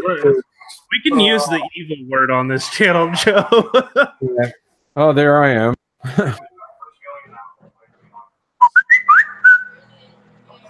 Hey, Sandra, two-dimensional paranormal investigator in the house. How you doing? Good to see you. You know, one thing I can say, I've never been scratched or had anything touch me. Like that's where I left a mark. And Oh, yeah. Hold on, let me. cool and scary at the same time. But yeah, we use like multiple different kinds of EVP recorders and stuff like that on each individual investigation. Like we'll use like 3 different either apps or the SB7 or different kind of ways to communicate with the spirits there to try to trigger a response, see what we're dealing with, kind of in a retrospect. And like, remember when we had gone up to the Green Hotel, we had gone up to that one room and it said no women. Not only did it say that on my first spirit box, it said it on my other app, and then it said it again on the SB7. And I was like, okay, this cannot be a coincidence. Yeah, it was pretty bizarre. And then we got those 2 names, which we confirmed were Spanish immigrant or German immigrants that had came up. It was Wilhelm and Philip, I believe. Yeah. And the names kept coming over and over again. Wilhelm and Philip. Yeah. And they were making the EMF readers go nuts in that one room. Well, what creeped me out is the doll had human hair. Yeah. Okay, that right there tells me, okay, that gives a red flag right there. Hello. Yeah. Yeah, there was a lot of red flags with the dolls. Yeah, and then the growls, and not to mention, remember that growl that we got at the 1880 hotel in Los Alamos? That was nuts. Oh yeah, that stopped me in my tracks when I was walking across the street. I was like, "Did you guys hear that?" Real loud. It sounded like a growl. I'm like, "What the hell?" That's unreal. That was wild. That was definitely wild. Guys, I think this is probably a good time since we're almost, I think we have about an hour and a half left of this live stream. If you haven't already, please make sure you go and tweet this live stream out. Go share it out on Facebook, and I'll go over the people that have already done that. And we have Wounded Moose who liked the tweet. We had a grip of people on this tweet here. I go on my Twitter. Woohoo, I just broke 400 followers on Twitter. Thank you guys so much. I haven't got that. And don't forget to subscribe to Presence of the Unknown. Yes, guys, please subscribe to Presence of the Unknown. I'm part of that group with Joe and Cynthia. Please go subscribe to that channel. You won't miss out on anything. Just watch the videos. We have a few live streams, but we predominantly do our pre-recorded stuff on that channel. Last night when I was doing the live stream, the people that were listening and watching, they could actually hear a train in the background, but there's no train lines near us.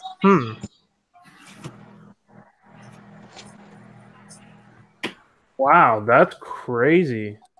Yeah, I even Google searched it, and yeah, they said they can hear it clear, and I've listened back, and you can actually hear it clearly, but the amount. So I'm a bit nervous. How clear it is! There's no way. There's no trains that clear close to us. Yeah, that's wild. So people were saying they heard almost like a phantom train whistle. Yeah. Wow, that's crazy. It was crazy, yeah. We didn't hear anything, and then I listened back to it today, and and I Googled it, and there's no train lines near it. So it's unreal. I bet that sounds completely unreal. Wow. I mean, I've heard some weird stuff about cemeteries, like venturing through the old southern cemeteries in the southeast in North Carolina, South Carolina, and Georgia, where we used to hear the phantom gunshots and the musket fire, and it sounded like the cannons going off. And there would be You get a lot of those sounds down here. I can be sitting outside, and it's like there are times I've ended up going to the hospital, and I've walked home from the hospital, and it's like an hour to an hour and a half, and when there's no one around, you hear everything, and you would hear what sounds like muskets. Oh wow. And it's crazy. And I would tell my husband about it. It's like, am I really hearing this? It's Right. freaking me out. That's crazy. Yeah, that's. I mean, it catches you by surprise because you're like, there shouldn't be this happening right now. This is not normal. And then you go like investigate it and find there's nothing there, and you're like, Okay. okay, Yeah. so what's going on here? Exactly. Well, it's like a friend of mine from high school. He lives down in Georgia, in Atlanta, and there is a little small town down in Georgia along the coast, and how New York has Ellis Island, where all the immigrants came in. Down there, it's this one little area where a lot of the ships that had the slaves on it, 90% of the slaves went through there, and all they have showing this one spot is a bench with a little plaque on it, and that's it. Hmm. That's strange. Yeah. I didn't even know about it until he did a live stream on his Facebook, and I was like, really? And him and I were talking about it. And it's like a lot of the history of the United States, like they're trying to take out of schools, and you can't change that. You can't change what's going on in like Gettysburg and other areas here in the South. Like there are areas here in the South that were pretty bloody areas during the wartime. And I've heard some stories from some of the old timers down here that it'll creep the daylights out of you. It really will. Wow. That's wild. Yeah, Georgia's famous because Georgia was one of the places that was most hard hit during the Civil War. I mean, Atlanta was almost non-existent after the war ended. They burned that city to the ground, and along with a lot of Georgia and other southern towns as well. Not nearly as bad as Georgia got hit, but yeah, there's some dark past between the southern yellow fever outbreak that happened. That was horrible what happened there.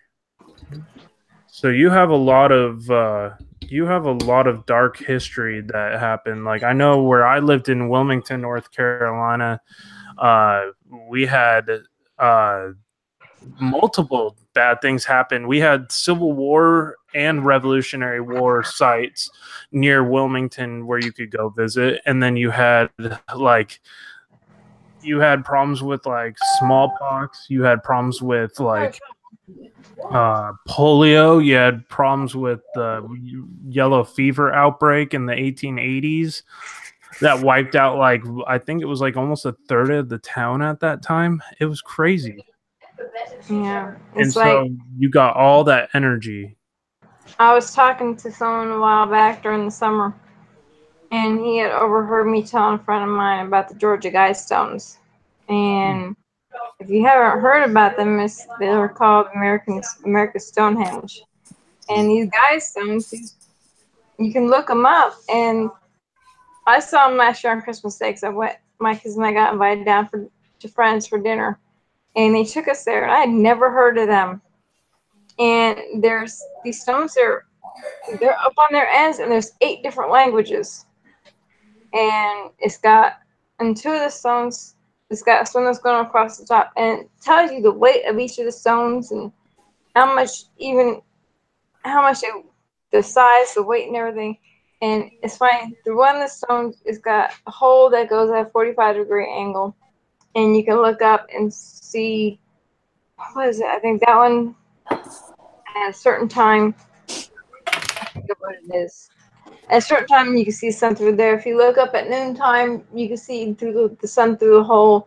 There's a hole that goes straight across at sunrise or sunset. You see it right there at certain times. And this person they stopped me outside this grocery store this summer, and they said, well, if you really delve into the history of the Guidestones, there's a lot of spooky stuff that goes on around there too.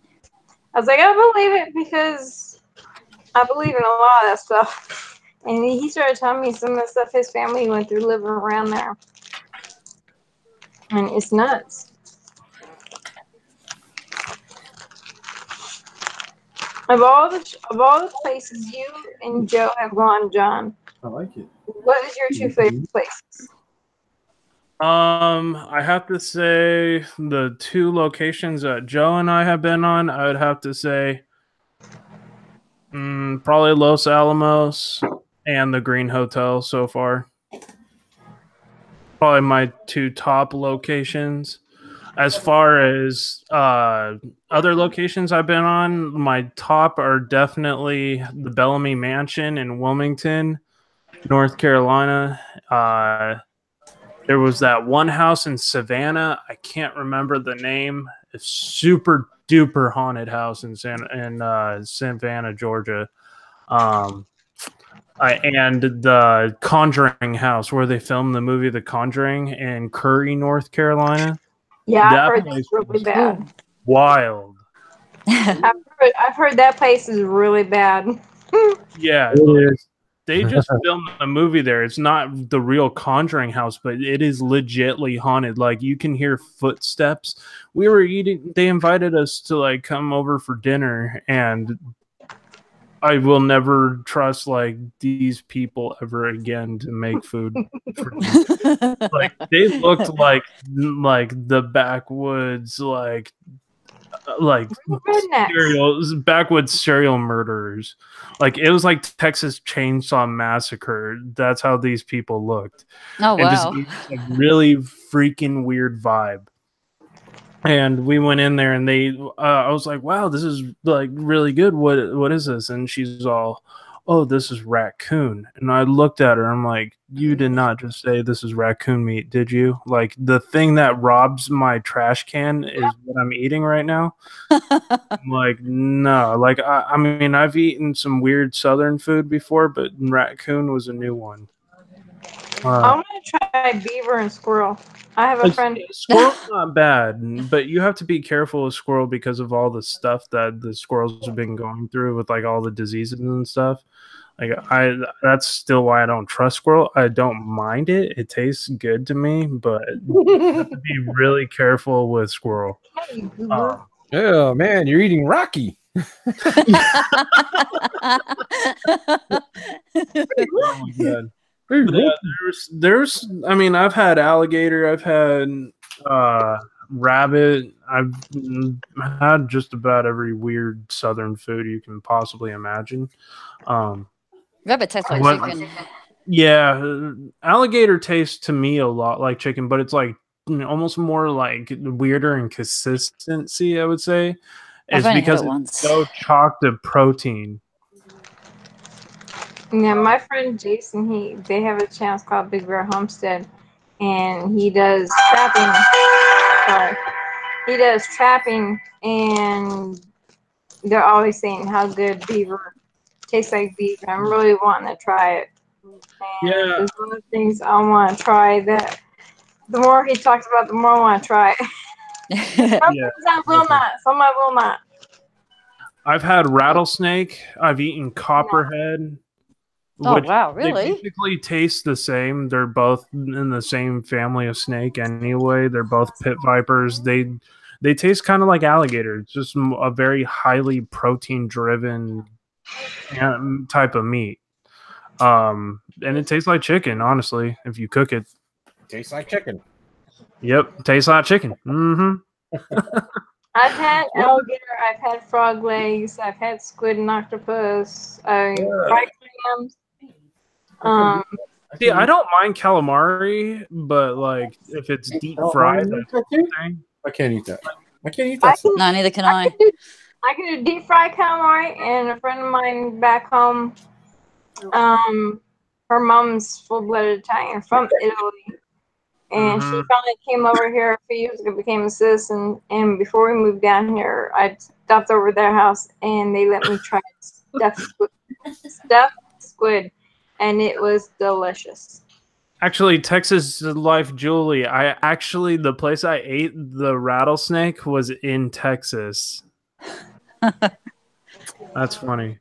Not too far from where I was raised. But yeah, that's pretty funny. The Texas they love their hot sauce down there. Down in Kangaroo Austin. tastes good. I've always wanted to try kangaroo. It's nice. It is. I actually got tricked into eating it. I was told it was steak, and I ate it, and I said that was really nice, different for steak. And then they said that was kangaroo. I go, oh, okay. Oh my god, I want to try. I would love to try kangaroo at one point. I've had ostrich. I've had buffalo. Ostrich is really good. Like Is the it? ostrich burgers. I've heard Yeah. ostrich is delicious. Ostrich is amazing. What about I those haven't New tried York that. style rats? what? Those New York style rats. Those big rats in New York. They're not rats, they're furry. Oh Dog. my god! Every time I like turn on those like travel channel videos and they're like touring like Japan, like some small city in Japan, they have like these markets, and then like you just see this guy like grab like a bat or like a spider and just like chomp on it, and I'm Oh like, yeah. Bro. Nah. like doesn't like every zombie apocalypse movie start with like bat something the Yeah. bat? Walking Something like Dead. that. Yeah, Yeah. was the Walking Dead based off of a bat bite? No, it's not. I'm just thinking about what's his name with the bat. Oh, yeah. Is that his name? Um, Yeah. I'm a big Walking Cujo. Dead fan. Cujo was from a bat. Poor, Yeah, poor dog yeah. got bit by the I bat. haven't seen that movie yet. Oh, Cujo is Cujo is whoa, good. man. That's a pretty bizarre movie. Especially at the end. It's like imagine Old Yeller on steroids. That's what Cujo is. Isn't It's it like- Saint Bernard? I think that's what. Yeah. Is that the wrong kind of steroids? Because Old Yeller is a classic movie. Yeah. Yeah, like Cujo's a horror movie. Yeah, old Yeller didn't eat the owners. Yeah, exactly. Or any of their neighbors. Yeah. I'm gonna have to watch it now. Yeah, Uh, me too. As long as my Cujo- kids aren't Cujo around. Yeah, mate. Yeah, as long as Mike is not around. Has anybody seen The Nun? No, don't say No. anything you have. I'm not gonna say anything. Okay, The I Nun. I'll have haven't to look that been- one up. I might go see it tomorrow. Oh, it's awesome. I want to see it again. Dude, I was gonna say if you're in San Louis, I would say let's go see it. But I'll probably end up going to see it tomorrow. That movie looks awesome. Oh, it is. Was it more horrifying than The Conjuring? What do you think, Cynthia? Haven't seen that either yet. The Conjuring. It's about the same, but to me, it had me more in suspense and a little more On the edge of your seat. Yeah, to me, it was a little more scarier. Mm. The way they did the effects with the nun. Oh man, it's See, like the Conjuring 2 had the nun in the movie. yes. And that movie freaked me out, dude. The Conjuring 2. Yeah. Oh, No. that part when that nun jumps out, I'm like, whoo, that is not okay. Like if I saw something like that in my house, I would put a for sale sign on it immediately and get the hell out. Let me ask you a question. Would you be in the same room with the Annabelle doll? Ooh. That's a good question. That I probably. Well, you know what happened to that. You don't like dolls. You know what happened to that? Yeah, exactly. And that doll, it looks completely innocent, but it's not. But like this one guy supposedly went over for a tour and started fucking with the case. My apologies for my bad language, but this is something you don't do at the Warren's house. Is start knocking on glass, and he's going like this on Annabelle's glass. I saw that and video. He Yeah, I ended saw up that. dying like 3 hours later in like a horrific random It was a accident. motorcycle accident, I believe. Yeah. Wait. Wasn't that doll featured on Ghost Adventures too? Yep. Yeah. Zach And actually Zach bought touched it. the doll. He touched the foot of the doll. Yep. And he was told he wasn't supposed to. Yep. Wow. He said, I gotta touch it. I gotta touch it. I'm drawn to it. Kept wanting to touch that doll, and you could tell on the show, you could tell he was wanting so bad to touch that doll. Yep. And the owner said, do not touch the doll, Zach. Do not touch the doll. And what does he do? He touches the He doll. touches a doll. Oh. Did anything bad happen to Yes. him? Not to him. Well, almost. he escaped death, but he was at a restaurant, and there was a storm, and a lightning bolt hit the what was it, telephone pole, and the telephone pole hit his car, smashed his car. Oh wow. But he wasn't in it. He wasn't in the car. He was in the restaurant. Yeah. Wow, that's crazy. I'm gonna have to go back and watch that. That's if you go back and watch some of the shows, he's got some of the shows that has his museum in them. He's got some of the most haunted things I've ever seen in that museum, and there's no way in God's green earth you would catch me in that place. I would. Not me. Yes, that stuff is cool. I want to see the mirror. That's what I want to see. Oh, I saw the show with that one, and oh my god, the guy passed out and he fell on the ground. He smashed his face on the ground, and his body actually bounced. He was so hard, his body actually bounced a little bit off the ground. I was like, wow. Jeez. I had a friend. All those people that mess with Robert the Doll, that's another one that, I mean, to be the inspiration for the movie Chucky, like there's something wrong there. Like, you don't touch Robert the Doll. You make sure you like ask his permission before you like take his picture or any video. Look what happened to Omar Gosh after he asked the spirit of that doll to move into his replica. He brought that doll into his car, and his car broke down like 3 times on the way back to his house near Tampa. Didn't Patty's car break down too after an investigation? I recall that her car broke down 3 or 4 times. Yeah, that Robert the Doll thing is not okay. Wow. No, thank you. That was after they were playing with the Ouija board. They burned it. Something else you don't do. I won't touch one, dude. Well, they lit it on fire. They burned it. Yeah. My mom and stepdad, when I was 12 years old, living out in New Mexico, my stepdad's cousins were living out there, and they had a Ouija board. And this was before I had even seen a spirit. And whenever we would go over the cousin's house, I would ask them if they could shut the bedroom door, and they're like, "Why?" And I was like, "Because there's something down there." And I'm like, "No." I said, "Yeah, there is." I was like, "I get this bad vibe from your bedroom. Can you please shut that door?" To where I wouldn't use their bathroom for like 4 hours while I was there unless that door was shut.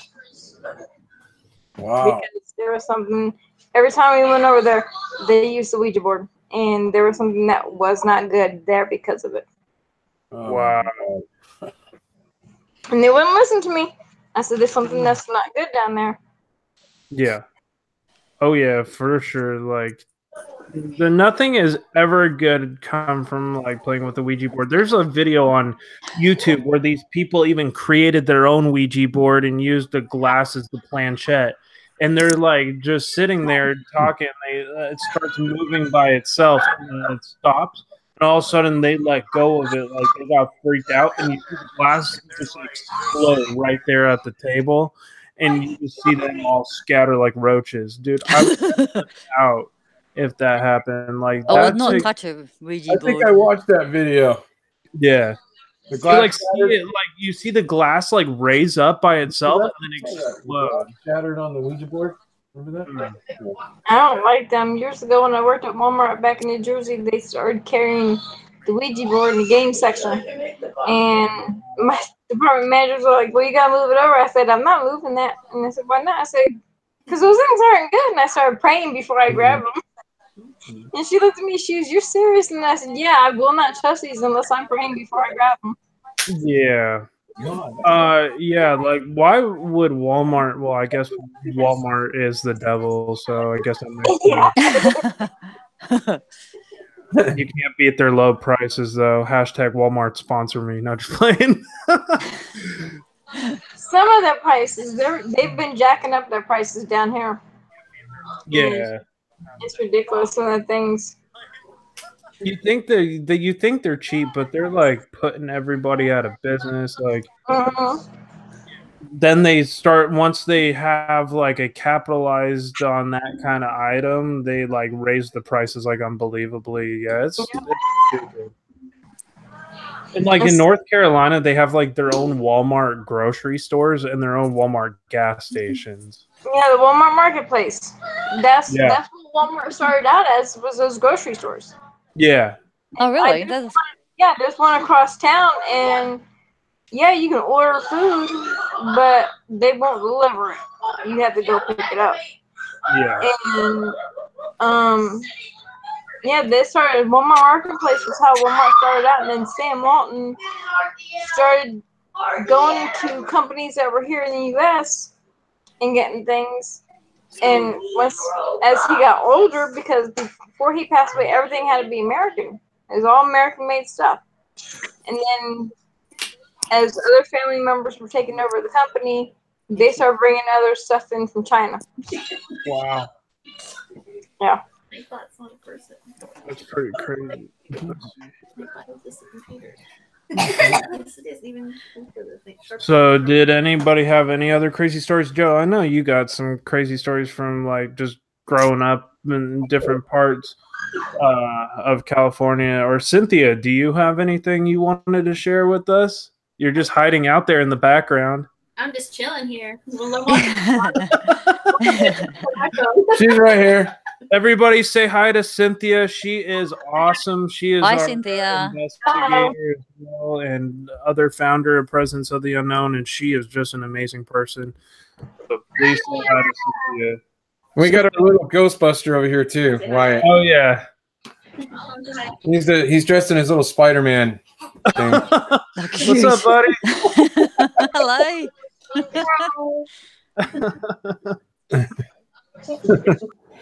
Yeah, he's always asking me, "You guys going ghostbusting tonight?" That's pretty funny. Oh man, dude, we need to go check out your parents' place up in, where was that again? It was like near like To Ghostbusters. the Paso Robles area. what's that? Sorry?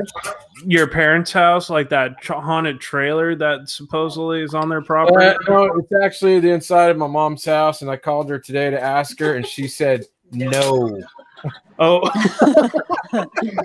yeah, it was probably for the best. She doesn't want to know. She doesn't want to know what's in there, and my stepdad's like, "No, I don't want to know, and I don't care." In your own house, I'd be the same way. It just Always it have doesn't them bother go me. out to dinner and then investigate when they're not there. Yeah, but they're always there. Yeah. What are you drinking there, Joe? Looks good. It's iced tea. Oh, nice. I was like Definitely not Jack Daniels or any whiskey or anything like that. yeah, I thought you were like having like a nice like 12-year-old scotch or something. No, I don't drink. Yeah, that's good. Like I had like my once a month beer today. I was like just Well, didn't you have a beer at the investigation, the hotel we were staying at? You had one beer, didn't you? so that was a month. When did we go there? That was I think didn't you have a beer that night? Remember? Yeah, he did. And you said you got tired. You felt like crap. yeah. No, see, I fell asleep, and I had my beer today, and I almost fell asleep on the couch, and probably would have missed this live stream. I was just sitting there watching like this horror movie, and after the beer, and I was just like starting to feel myself like nod off in my chair because it's really comfortable. So this is like That's what beer does to me too, man. I have one, I'm out. yeah, seriously, man. I was like, man, this thing got me good. I was like, I haven't had one in like since the investigation. Now it's been almost a month, and it's like, Yeah, it's been that long. Yeah. and I like, dude, it hit me like a freight train. That one beer, I was like, oh my god. Yeah. I was like, what happened? In high school, I used to be able to drink like 15 of these and not have an issue, but now I'm like 25, and one beer hits me like a freight train, and I can't move. Lord. I could probably drink more wine and still be more sober than you after you have one beer. Probably. 3 glasses of wine, I'm fine. I love it. let's see. Let's see. Mama's Om Sweet Om said, "I went to private school with a nun with nuns in full habit. How can you make them scarier than they already are in the Roman Catholic Church in Boston?"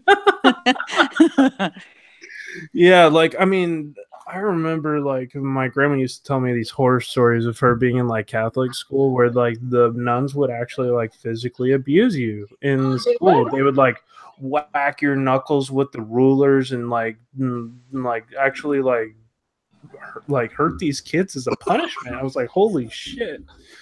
And so like it scared me never want to go to the Catholic Church. Like it freaked me out. For a long time it used to freak me out to go to church because I'm like, oh no, I'm gonna get my ass whooped. Okay. No, that's back then. Yeah, I feel like maybe. It's not like that now. Thank you guys for the 21 people watching. Seriously, thank you guys so much. I really do appreciate it. If you're new to this channel, please consider subscribing to HSFL Paranormal. Please consider subscribing to all the other channels here as well. We have FIFAs, and we Hello. also have City Girl, Country Heart here, and Joe from Presence of the Unknown is in the house. Yeah, don't forget Spider-Man. Yes, And Spider-Man. Spider-Man and Cynthia. Yeah. He is going off. What did you give him? Sugar? I have another candy and another sugar.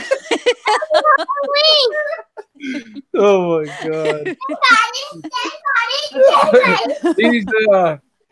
He's out of commission. He hasn't gone trick or treating yet either, huh? Hey, Elvis has just left the building. Oh my gosh. He'd be like, thank you very much. That's so funny. Oh my gosh. I should probably like dress up as Elvis for Halloween. That would be pretty funny. Yes. Since I have like the guitar and everything, I could just do like the Elvis and like get kind of like a little chubby suit to go over it with the Elvis hair and just go on live stream and don't say nothing. Just like put on a random live stream and start singing Elvis music. That sounds like a good idea. I think my costume would be the Crow. You ever remember that movie, The Crow? Oh, yeah. You know, he actually died in Wilmington, North Carolina, and I've been to the place where he died. Really? Yeah. Wow. Yeah, we actually went into the studio where they were filming that scene where the dummy bullet got stuck in the Killed gun. him. Yep. Wow. It was right over the Cape Fear River, the building. It's on Water Street, and I've been there like 4 or 5 times. That's crazy. Yeah, it's super sad because he was such an up-and-coming musician and actor, and it's crazy because didn't his dad die in the movies too? Yeah. Yeah, Bruce Lee. Yeah. Bruce Yeah. and Brandon Lee both died tragically in the scenes of Hollywood. Yeah, like if you actually look at Wilmington, there's a lot of movies that were filmed there. Like Iron Man 3 was filmed there. The Conjuring was filmed in Wilmington. They won't be doing no movies for a while though, because Wilmington got beat really bad because Oh of yeah, hurricane. they got messed up. Well, not only that, they've been having issues for years now. Like I think 2 years with Wilmington's movie scene because of the tax issue. But yeah, the hurricanes is bad too. Yeah, I got friends that live up there. They live 1.5 miles from the ocean. Yeah. And they have friends in different parts of the state that took all their animals, and they went. They a couple days before the hurricane hit, they packed up and took stuff that they would need just in case when they came back, and they had no power for like a week, and it was nuts because I have one friend there up in Bass, and he was using the battery from his Prius that broke down a while back to have some power in the house. Sandra, two-dimensional paranormal investigator, just sent me $15 on PayPal. Thank you so much. Cool. I Oh, that really, was nice, really Drew. Very appreciate cool.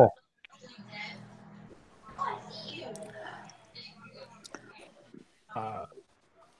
Yeah, so like the South has had a hard time with like movies and being able to uh, film there because of either the hurricanes or the economy.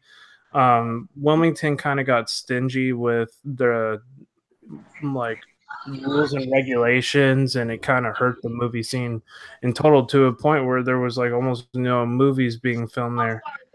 They were just starting to film when I left a show called Good Behavior on TNT. They filmed Dawson's Creek and One Tree Hill there. Yep. Oh, really? Hmm. One Tree Hill is based off of a street in Wilmington. Okay. Because there's so many beautiful places around Wilmington that you can Oh, actually there's spectacular locations and across that area. and it's a shame that they're doing that because it'll just put that town more on the map more. But with everything that they're doing, that changes it all. Absolutely. Let me see real quick here. I'm going to try to post Sandra two-dimensional. You guys have the floor, so I want to hear you guys speak. If anybody else in the comments wants to share their paranormal story and would like to come up on panel and share what you have gone through, please put your name in the comments and join me on Twitter, and you guys can send me a message there, and I will send you a link. Facebook or on Twitter. Real. Because he has rabies. You got cleared up and he has rabies.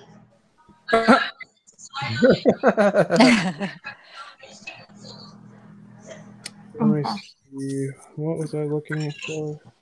Joe, if you could investigate one place that you haven't investigated yet, where would it be? Oh man, that's a great question. Because there's lots of good Anywhere places. are you talking anywhere in the United States or anywhere in the world? Both. Come to Australia. Well, I'll tell you what, I got friends over there. I would love to go to Lizzie Borden house. That one, or I've always wanted to go. I know this is kind of old and it's an old story, and it's true. But the Amityville, I would love to go there. Yeah. I would definitely love to go there. And I would love to go to both them places. Yep. And there's a castle in Ireland that Zach's team went to, Ghost Adventures. I forgot the name of the castle, but it's like the most extreme haunted place in the world.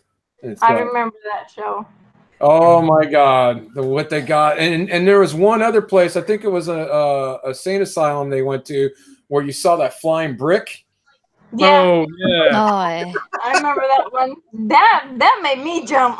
Oh, when I saw that, I was like, what the heck? yeah, because some of their videos, you kind of wonder. It's like, okay, is this fake or is this real? You know, and I saw that, and there was like actual professionals that were trying to debunk it, and they couldn't. Yeah. Nope. They said there was no way that brick flew like that with that amount of force and the way it projected. There is no way. Shot across the room. Oh yeah. When I saw that, Cynthia and I were watching, we were like looking at each other like, what? I would have had some messed up pants after seeing that. No way. You could tell Zach was really bent. I mean, he was just like out of control, scared out of his mind. And in a lot of situations, he'll even admit it takes a lot for something to scare him. Yeah, well, look at all the stuff he has in his museum. He collected all that over the years. And I heard the museum itself was a haunted house, right? Yeah. And he basically moved it over to Vegas, right? Yeah. I believe so. God, that guy's nuts. Yeah. He has talked about on the shows and in some interviews He's talked about where he's actually been pulled out of his own bed at Oh, his house. God. It's like, yeah, you're still living there? Yeah, he's probably got so many things attached to him. It's not even funny. I keep hearing about this place in Australia, and it makes me want to go really bad. It's called the Monte Cristo Homestead. I've That heard looks- that is that crazy. looks- That right there looks wicked. That looks awesome. Yeah, so supposedly a boy had burned alive in the stables, and a girl was pushed out of the maid's arms and down the stairs by an unseen force. A gardener was shot by a young man who was obsessed with the film Psycho. Like, there was a shnikey load of like people that got murdered at this house. Yeah, I've heard that was a really badly haunted place. That Yeah, would be great to investigate that. Yeah. that place is the most haunted place in Australia, supposedly. Yeah, we're trying to get into the Whaley House in San Diego. Yeah, that place is nuts, I've heard. So there's like some. And the Queen Mary. Melbourne And the Queen Jail. Mary. What is this place? That looks Oh, crazy. Melbourne Jail. Oh, yeah. Is that the Pentridge one? I wonder. I went through there after it was a jail. They used to do not paranormal tours, but just normal tours through it. There was 132 people that had been hung at this place. Oh, God. Oh. Golly. Yeah, if you investigate that one, you'll probably definitely get something latched on. People have heard disembodied voices and other strange noise as well as cold spots. Yeah, no thanks. Like, that place looks awful, dude. You walk in there, they'll have food there with you. Come Oh, fresh on. meat, fellas. Yeah. I don't know if any of y'all can see that in the chat, but I that can see it. was nuts.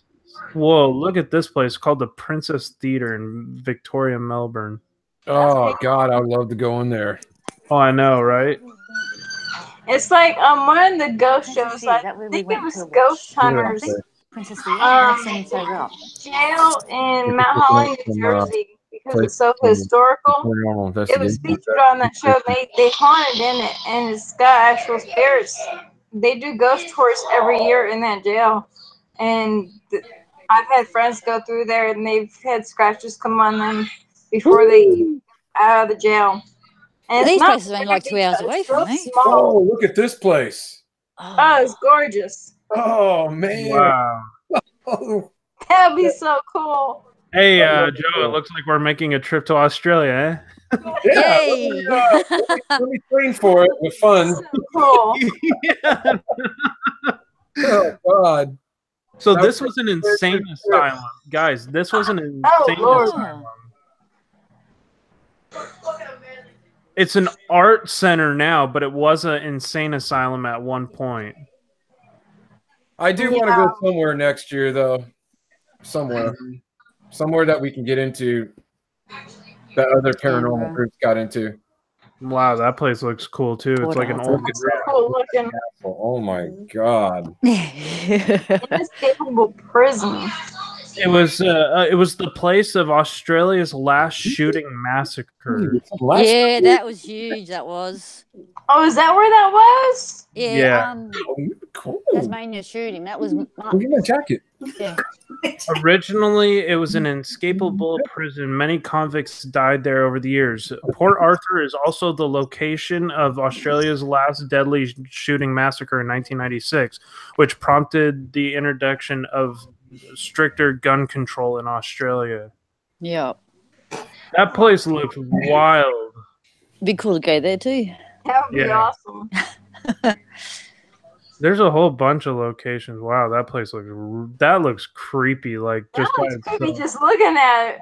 Yeah, Yeah. like it makes my stomach queasy. Like looking down. Like, oh my god. Queensland. Devil's Pool. Yeah, I'm sure it's called that for a reason. Yeah, 17 people have Yes. died there since 1959. The most recent being in November of 2008. Wow. I guess So when are you it's- coming to Australia then? It sounds like we definitely got to make a trip out there.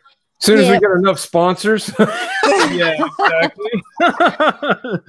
There you go. Wow, guys, Australia looks so much better than the U.S. Oh my god, these places look so cool. But you got to think Australia is also a huge country / island. Yeah. So, Yep. like, there's so many cool spots. Like, look at that place. Huh. Dude, so Joe, supposedly there's a haunted lighthouse in near Pismo Beach. Yes. Yep. I got to show you this. How do I do this? Because I got to show you this one. You go to the screen share on the Oh, side. yeah, I got it. Okay, hold on a second. You guys got to see this. This is the one I would want to go to. Hold on a second. Let me get it real quick. Hold on. I got to get out of this one. I'm trying to figure this out. All right, so we're okay.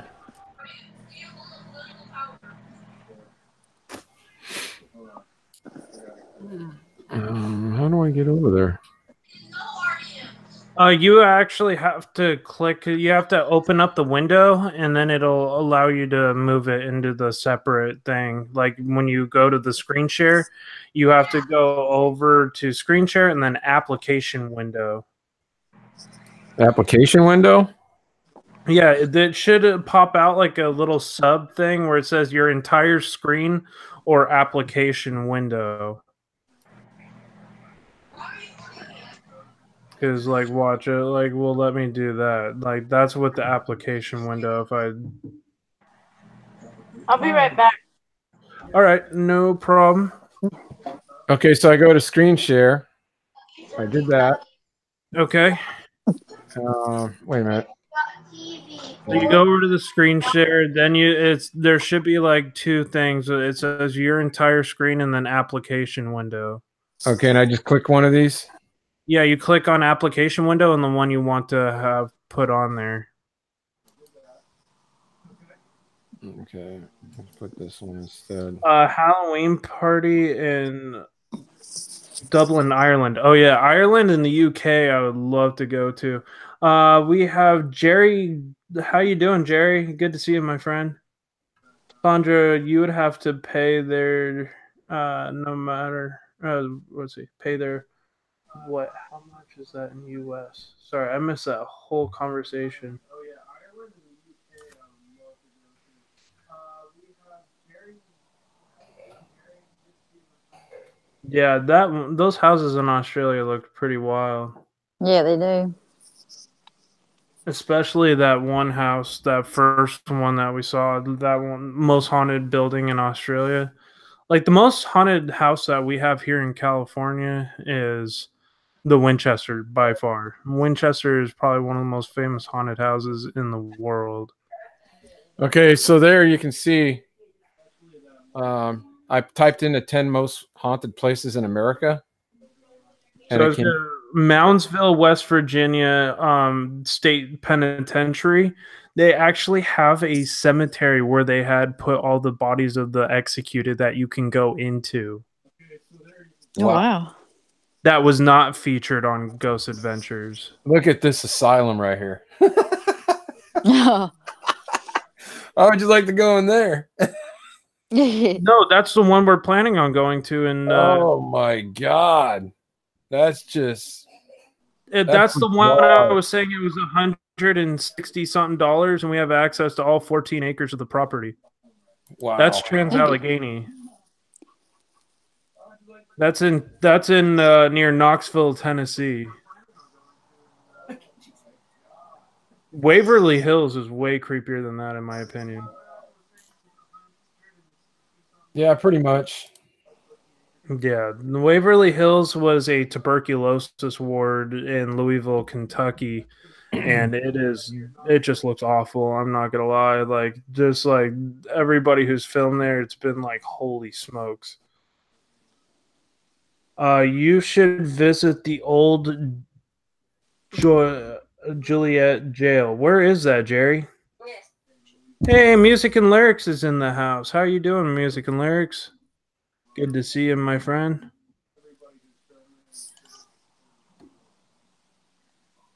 Got a Halloween party on here. Everybody dress up.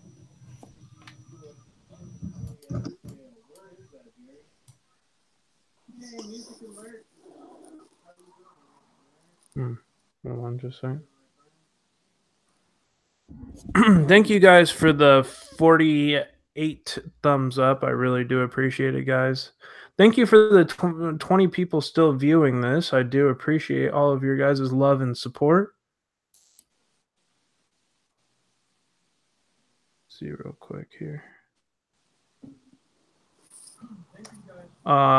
So California, like as far as California goes for paranormal investigating, this state is huge. There's so much to cover, and we have only put a very small little dent in this state. We plan on going to the Whaley House in San Diego, the Padre House in Bakersfield at one point, where there's like a hand that's like permanently. Is it on the glass or on the wood, Joe? It is on the door. It's on one of the doors. Oh wow! And it's like a child's hand that is permanently. They tried getting it off with all types of chemicals, and it will not come off. Yeah. Oh wow! They even tried to buff it out, and it still appears. It reappears. So yeah, that's wild. So we definitely probably have to go. They said we can go there. We don't really have to set up anything. We just stay on the 7th floor.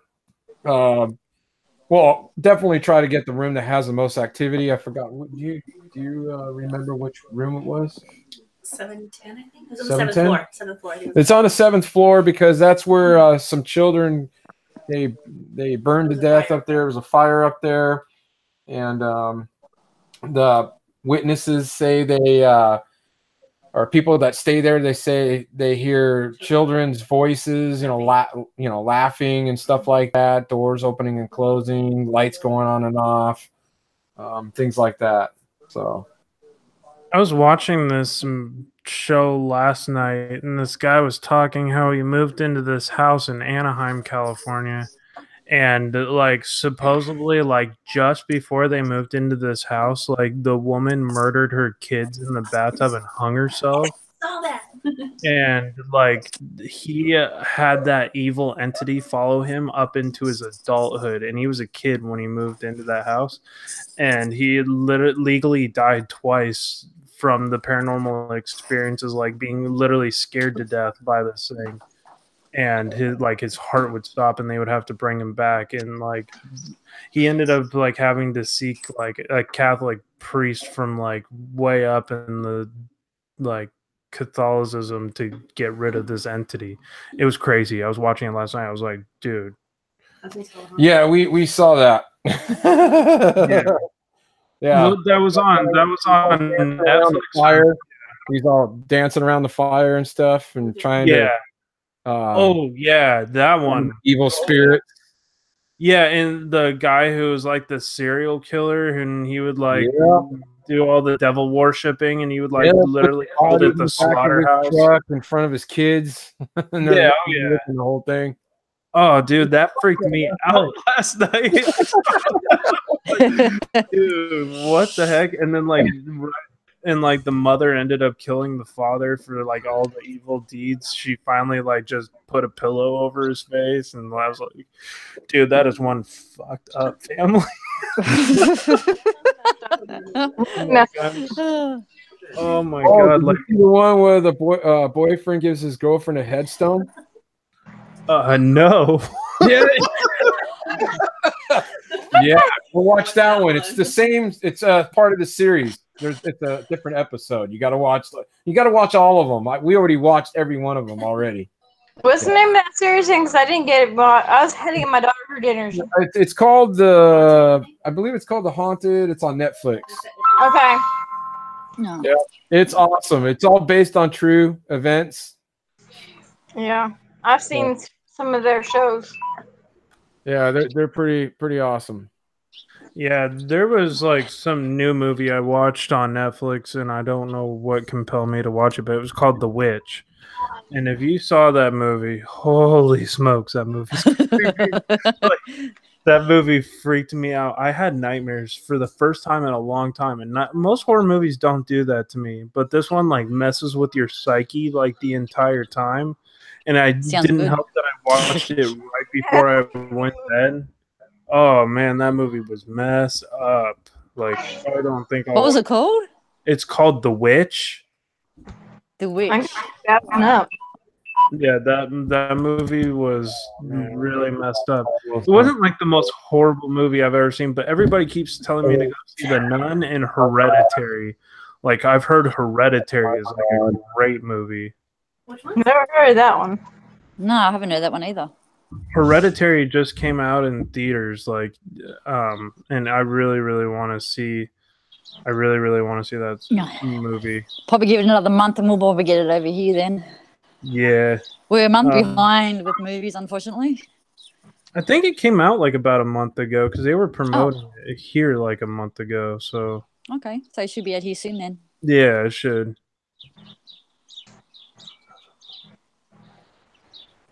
I'm trying to catch up with the chat. I haven't been able to watch it. My phone died. Yeah, I'm trying to catch up with the chat here too. We have Robin G the fam. Are you new to the channel? I don't think I've ever seen you on here, but hello and welcome. Thank you for being like number 47 on the video. I do appreciate it. Yeah, smash that like button, people. Yeah, guys, please smash that like button, fam. We are 1 like away right now from 50 likes on this video. That's awesome, guys. And don't Not forget to gonna go to our twerk today? paranormal team and Yeah, subscribe. guys, and please go check out our paranormal team.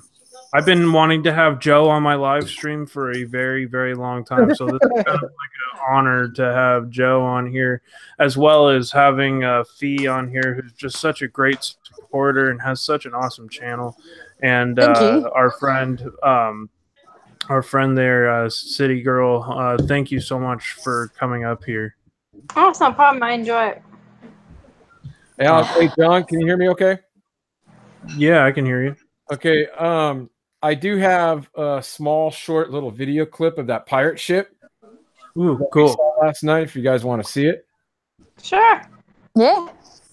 it's really cool. So let me get to it. So while Joe's finding that, we have a town near here called Adelaide, or is it Adelaide, where the cemetery is and the schoolhouse? Yeah. This town used to be an old mercury mine, and basically people caught like the Mad Hatter's disease and like went insane. The animals still to this day go insane in that area because of the water supply being leaked with the mercury from all those years ago. And Wow. like the principal's wife, like they at that school had hung herself in the rafters of the school. And that's like one of the reasons why it closed down, and it's permanently closed. No, that's nuts. Yeah, and the whole town's like has weird stuff happening, like the witch at the cemetery who is said to like haunt the place and steal your keys. That didn't happen to us when we were there, thank God, because I would have been pretty bad. Yeah.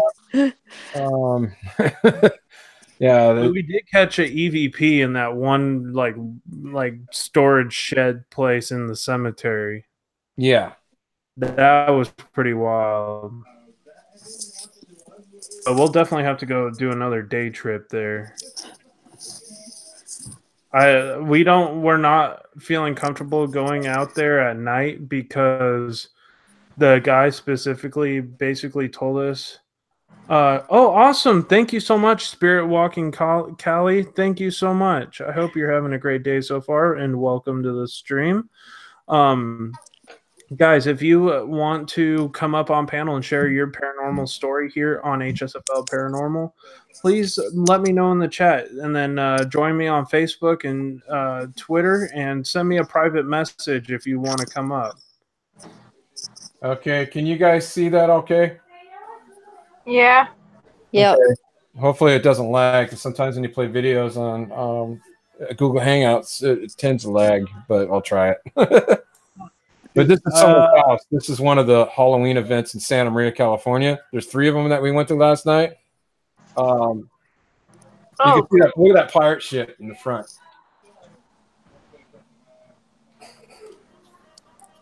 That's just nuts. Wow, it looks like a pirate thing in Vegas. That's in front of someone's house. Damn. People in California go all out for holidays. I was out there years ago when my brother was in the Navy, and we went looking at Christmas lights. Oh my gosh, people went all out for decorating their houses. I gotta admit, though, they did a really good job on this. But my friend, the drummer in our band, he does his house every year, and I'm doing a Halloween special for Presence of the Unknown, and I'm going to be showing that video, and it came out unbelievable. What he did in his front yard is incredible. But we had to stop by and see this because this was really cool. That looks cool. It does look cool. It looks like a beach, huh? Like it just. Yeah. It's pretty cool. You don't need to see stuff like that around here. And then the next house we went to had the creepy dolls that John doesn't like.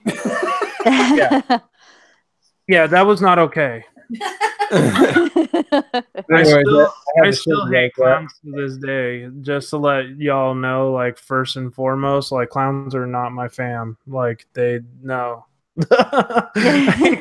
I'll show you the clowns, so people who haven't seen that video can go and see that, because the clowns are not the clowns. Clowns are another thing. I meant the dolls. Another way to freak me out really bad is clowns. I won't do it. I blame that on my mom for making me watch it when I was like 10 years old. Oh, wow. If Zach can conquer his fear and haunt a store that has nothing but dolls and clowns in it, so can you. Yeah. Have you seen some of the things he's done? He's terrified of clowns and little dolls. And if he can go do a store that has nothing but clowns in it. Yeah, I don't do clowns, no thanks.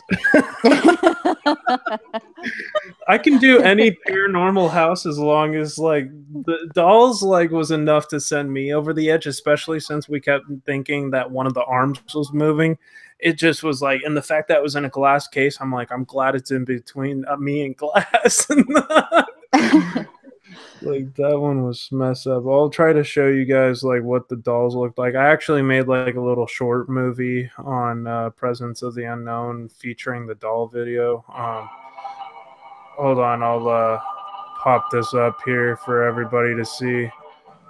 I went ahead and produced the whole video. So just give me a second.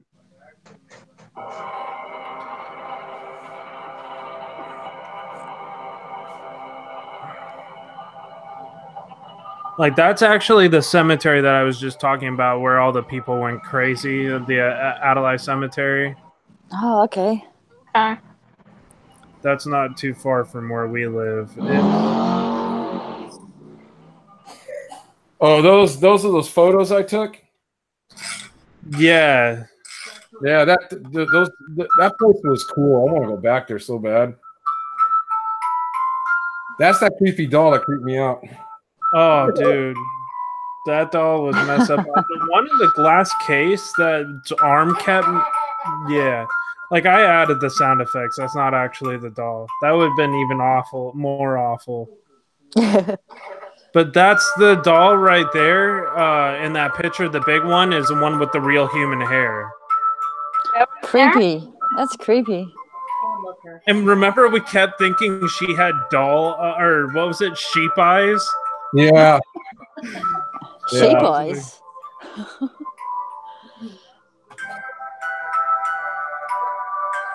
But, like, that video, like, that place creeped us out. Like, hey, John, why don't you show them that? Remember that 1880 hotel, that growl? Oh yeah, yeah, yeah. Let me show that. Oh my god. So that would have I been got, the like, I Los. got excited and scared, and Cynthia was laughing at me. You were laughing at me because of the way I said it. Did you hear that? That was a growl. Let's see. Yes, here it is. Yeah, I'll definitely be checking that out that channel later on, watching them videos.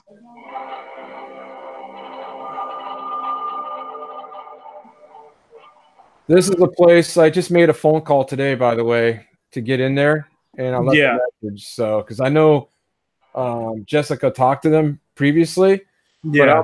I'm gonna go ahead and set it up for because they're not with us anymore. So I'm just Yeah. gonna go ahead and set it up for ourselves. So a lot of these people that you see all the names, a good amount of them, like Are we gone. separate ways with. It's just us three now. Yeah. So this is Los Alamos. It's basically a living ghost town. Yeah, that's from the 1800s. That place is creepy, bro. Yeah, it's Remember legit. we thought we were seeing eyes from the bread and breakfast? Yep.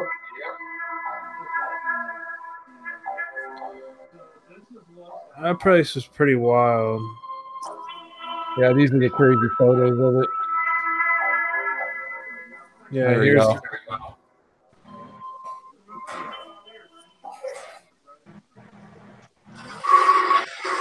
That's the original voice, and then I amplified it.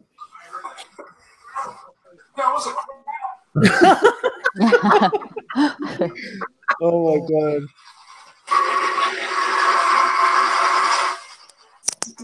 Yeah, there was definitely. I don't know what to think of that. I remember that one guy, Donnie. We were walking across the street, and he was my witness too. And I heard that. I was like, "Did you hear that?" He goes, "Yes, I did." And we ran Donnie back was across the street. That guy was a character all on his own. He didn't need to. That guy was interesting. Hey, Dark on Game, how you doing? He was a class clown. Dark on Game. I know that you do this on a lot of people's channels where you say that you're gonna commit suicide. Please don't bring your negativity and your trolling stuff over to my channel. I'd really appreciate it. If you really need to like go do that kind of stuff, I would suggest that you do call the suicide hotline. If you're really that depressed, but I know that you were making a series about it. So like you were doing it to get people's reaction. So Rock, I've been low key lurking. Thank you. I think it was on James the Fam that suggested you. Now I just lurk from time to time. Wow, James the Fam suggested my channel. Sure. You have a good channel, John. Yeah, you do have a good channel. I know Patty from the G team, and I've done some stuff together. Like I want that's one person I want to work with really bad. Like Patty, she's awesome. Yeah. Patty's awesome. Like she's I been would in like to work with both of them, Omar and Patty, at the same time. That'd be awesome in the same group. Yeah, I mean she's been in my chats before, so I've seen her come up. Same here. It was okay. It was from when I was on Patty's panel. Okay, gotcha. Yeah, I was on there just a while ago. She had a live stream just not too long ago. Yeah, for sure. Hey, Smurfalicious. That's mcrook420 real life. She changed her name over to Smurfalicious. She has an awesome channel doing card readings and doing that 420 life. Son, what's up? Ray the Fam is back in the house. So good to see you. Guys, please put prayer for Ray the Fam. He just got back from having heart surgery. Oh, welcome back. Yeah. He had some bad cells in his heart, supposedly, and they had to do a heart surgery on him, and he feels a lot better now. Oh, that's good. That's good. Yeah, thank God for that. Yeah, God, I couldn't imagine going through heart surgery. I'd be so scared. Me either. Yeah, it would be. I would be like, that's just like get having an engine overhaul. Yeah, exactly. Exactly. Yep. I'm doing well today. I'm just having fun, relaxing with some of my friends here on live stream. Kind of doing the little Halloween event and gonna wrap it up here pretty shortly. It was awesome having everybody here. This laptop would blow up if I went on panel. Okay, uh, somebody sent me a story that they want me to tell them. Because they can't come up on panel, but they tweeted me out their whole paranormal story. And it's good. It's pretty intense. I'm gonna have to like censor some of the words, but yeah, it's intense. This is from Green Apple Seeds from Jen. Let's see. It said, "I have a great story which spearheaded my personal investigation into the paranormal. I can't live stream on my laptop because it is garbage. I thought you would appreciate it. My cousin was murdered last September, and I got the phone call during a nap. Before I could what it process it, I asked, "Where is her husband?" Before he did this, before he did it, and his ass better be in the cop car. Everyone talking to me was crying and yelling, should be ashamed for saying such a horrible thing. I lived 2,000 miles away, and I was very late at night. Instead of in my living room, I had a large sliding glass door. I looked outside and saw Vanessa. What happened? Look, like a movie on the glass, I saw a reflection. It was of her, and a movie of sorts started to play, and she was showing me how she was murdered. I got on a plane the next morning and told my mother what I thought had happened. Now I had never seen my cousin's new home.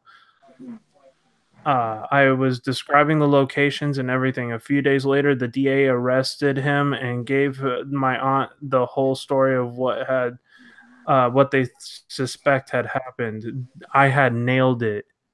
A month later, I was talking to a family member about the situation. I got heated and was yelling, "Blank you," to her husband, "Blank you, you ruined the whole family. You're a failure of a man," and blank you.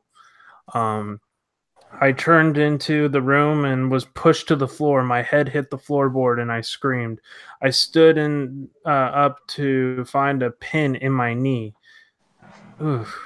It was a ribbon somebody had made and handed out during the funeral.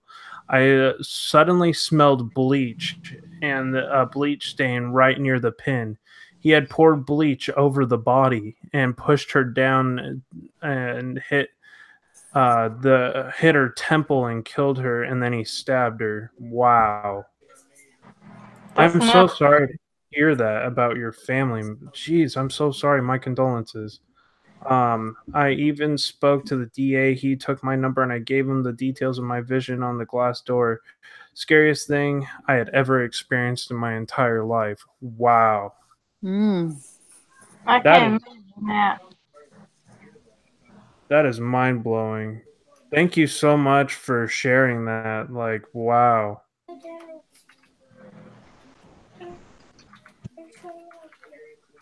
Dang. If anybody else has some like crazy paranormal stuff and if you're too scared to share, you can always tweet me out your stories. I will read them out. Like she did.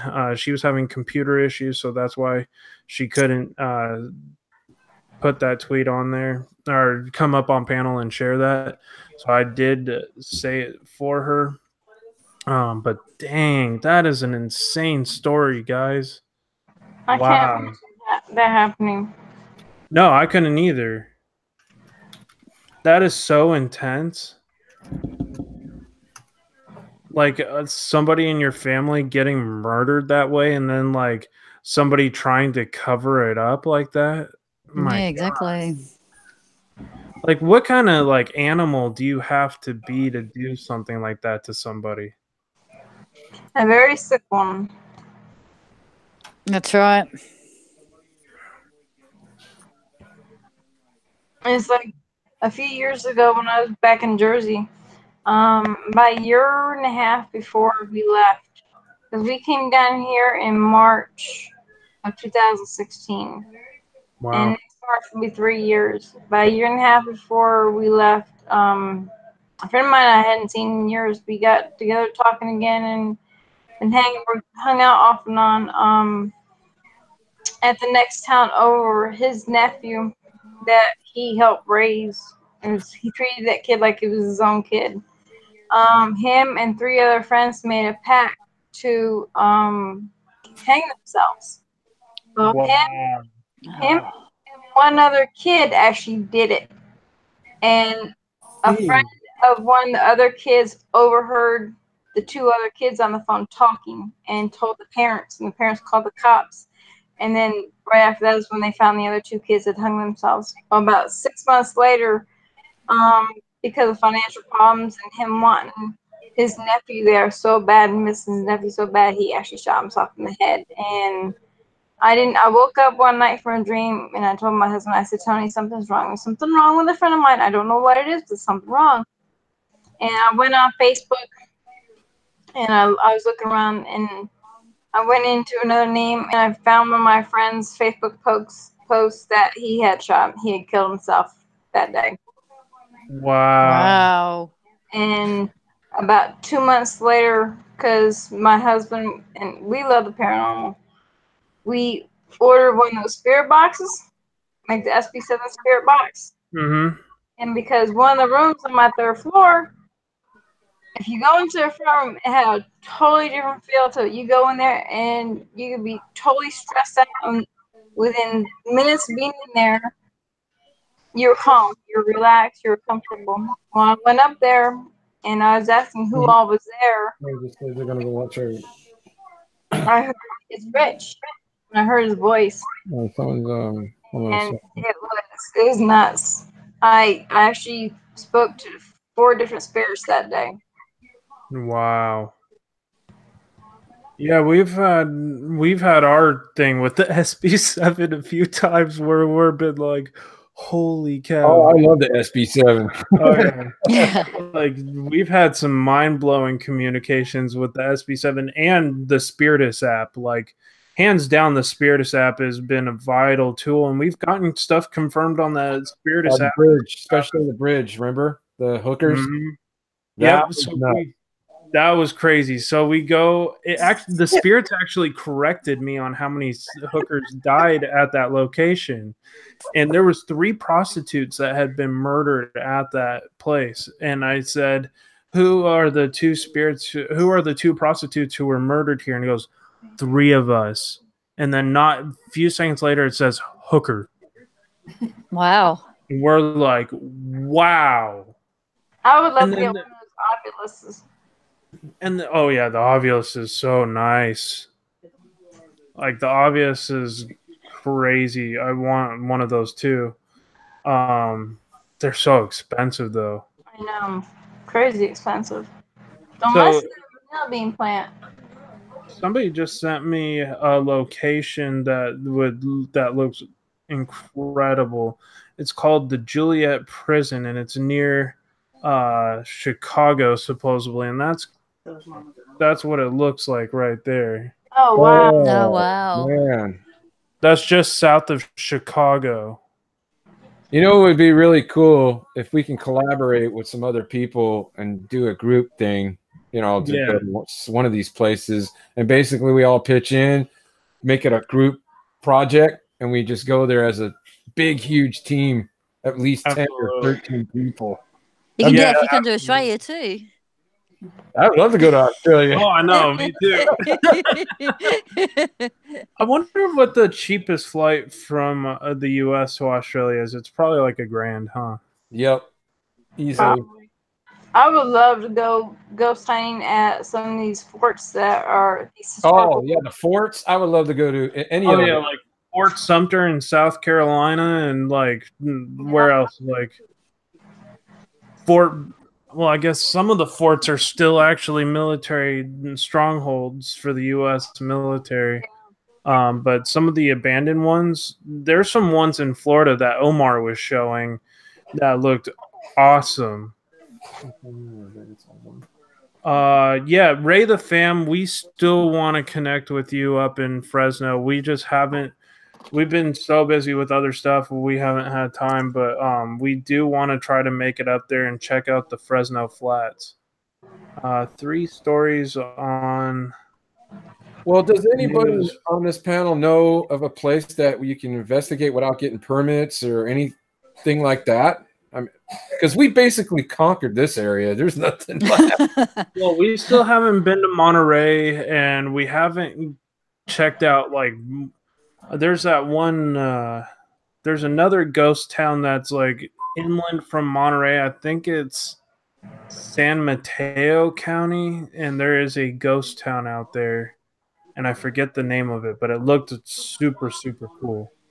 Yeah, we just got to find a place that we can get into. That's the problem, because sometimes you get to the location and like, oh, we can't get in, not without a permit, or you sneak in, and we don't do that. That's one thing. So many people are so stingy about their like locations. It's like they don't want, if they have any inkling that the place is actually like paranormally active, they get all like hush hush about it and try to like ignore its like existence basically. Yeah, because they don't want their customers knowing about it and it scares them off. That's why. Right. Especially hotels.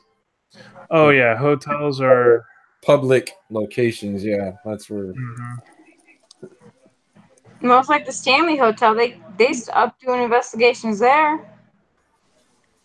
Oh yeah, Road Trains Tigers is from Australia too. Yeah. He's an Aussie like me. If you want me, heck for, I call them, I get back. But there's got to be somewhere in California. I don't care where in California, somewhere here, or maybe I could plan something out with a bunch of other people next year to go to. Yeah. Somewhere in North Carolina or maybe Kentucky or. I know North Carolina, there's a lot of cemeteries that are just random that you can walk straight onto and they don't have a fence. Well, if I was to fly out of California into a location out of California, I would rather have it to be legit, not just a cemetery, but an actual location that you can. No, there's like literally cemeteries that are huge. in the swamp, and you can walk into like the swamp if you have good boots and like go into that cemetery. Dude, it is creepy as hell. There's no fence, there's no permits. They're often found at the end of neighborhoods, but they're all swampy and marshland. Wow. There's just a whole bunch of random cemeteries and churches. Almost every church in North Carolina, and there's a lot of them, have a cemetery. Yep. And you can just walk straight on those properties. We used to do it all the time. There's one over by the Conjuring house that's really creepy. Oh, I'd love to go there, but it just seems to me like to get these legit locations, you have to pay for it. That's what I've been finding out because I made a lot of calls on different locations. California is a lot more stingy. Yeah, but even other states, you have to join up on this tour with other paranormal teams, and you can do a private one, but it costs you.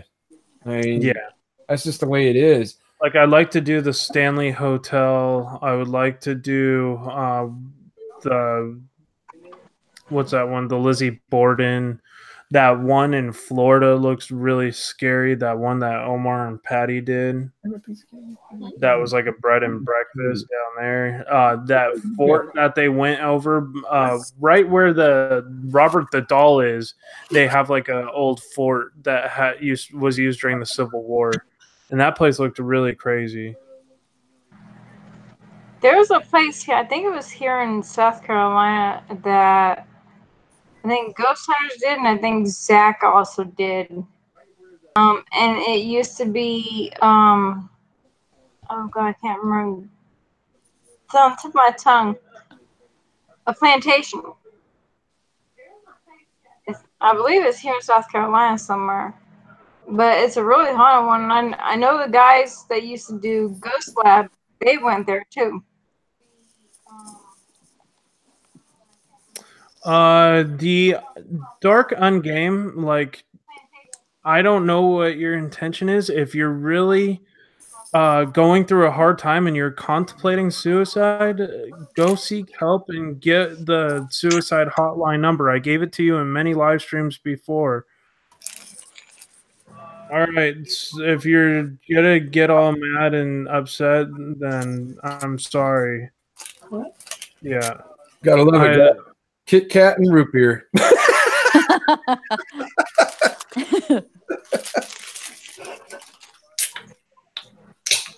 Who's talking, man?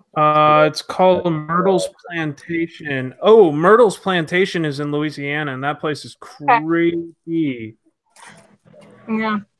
There's a lot of places in the deep south that are very, very creepy, guys. Yeah. How far are you from Tombstone, Arizona? Oh, Tombstone looks awesome in Arizona. That place we could get it to in about 12 hours driving. Really? Yeah.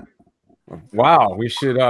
That's the thing. We just need a contact to where we can, where I can call them. They do ghost tours for like Dr. Holiday or what was it? Doc Holiday. Doc Holiday, yeah. They like do the whole Doc Holiday ghost tour.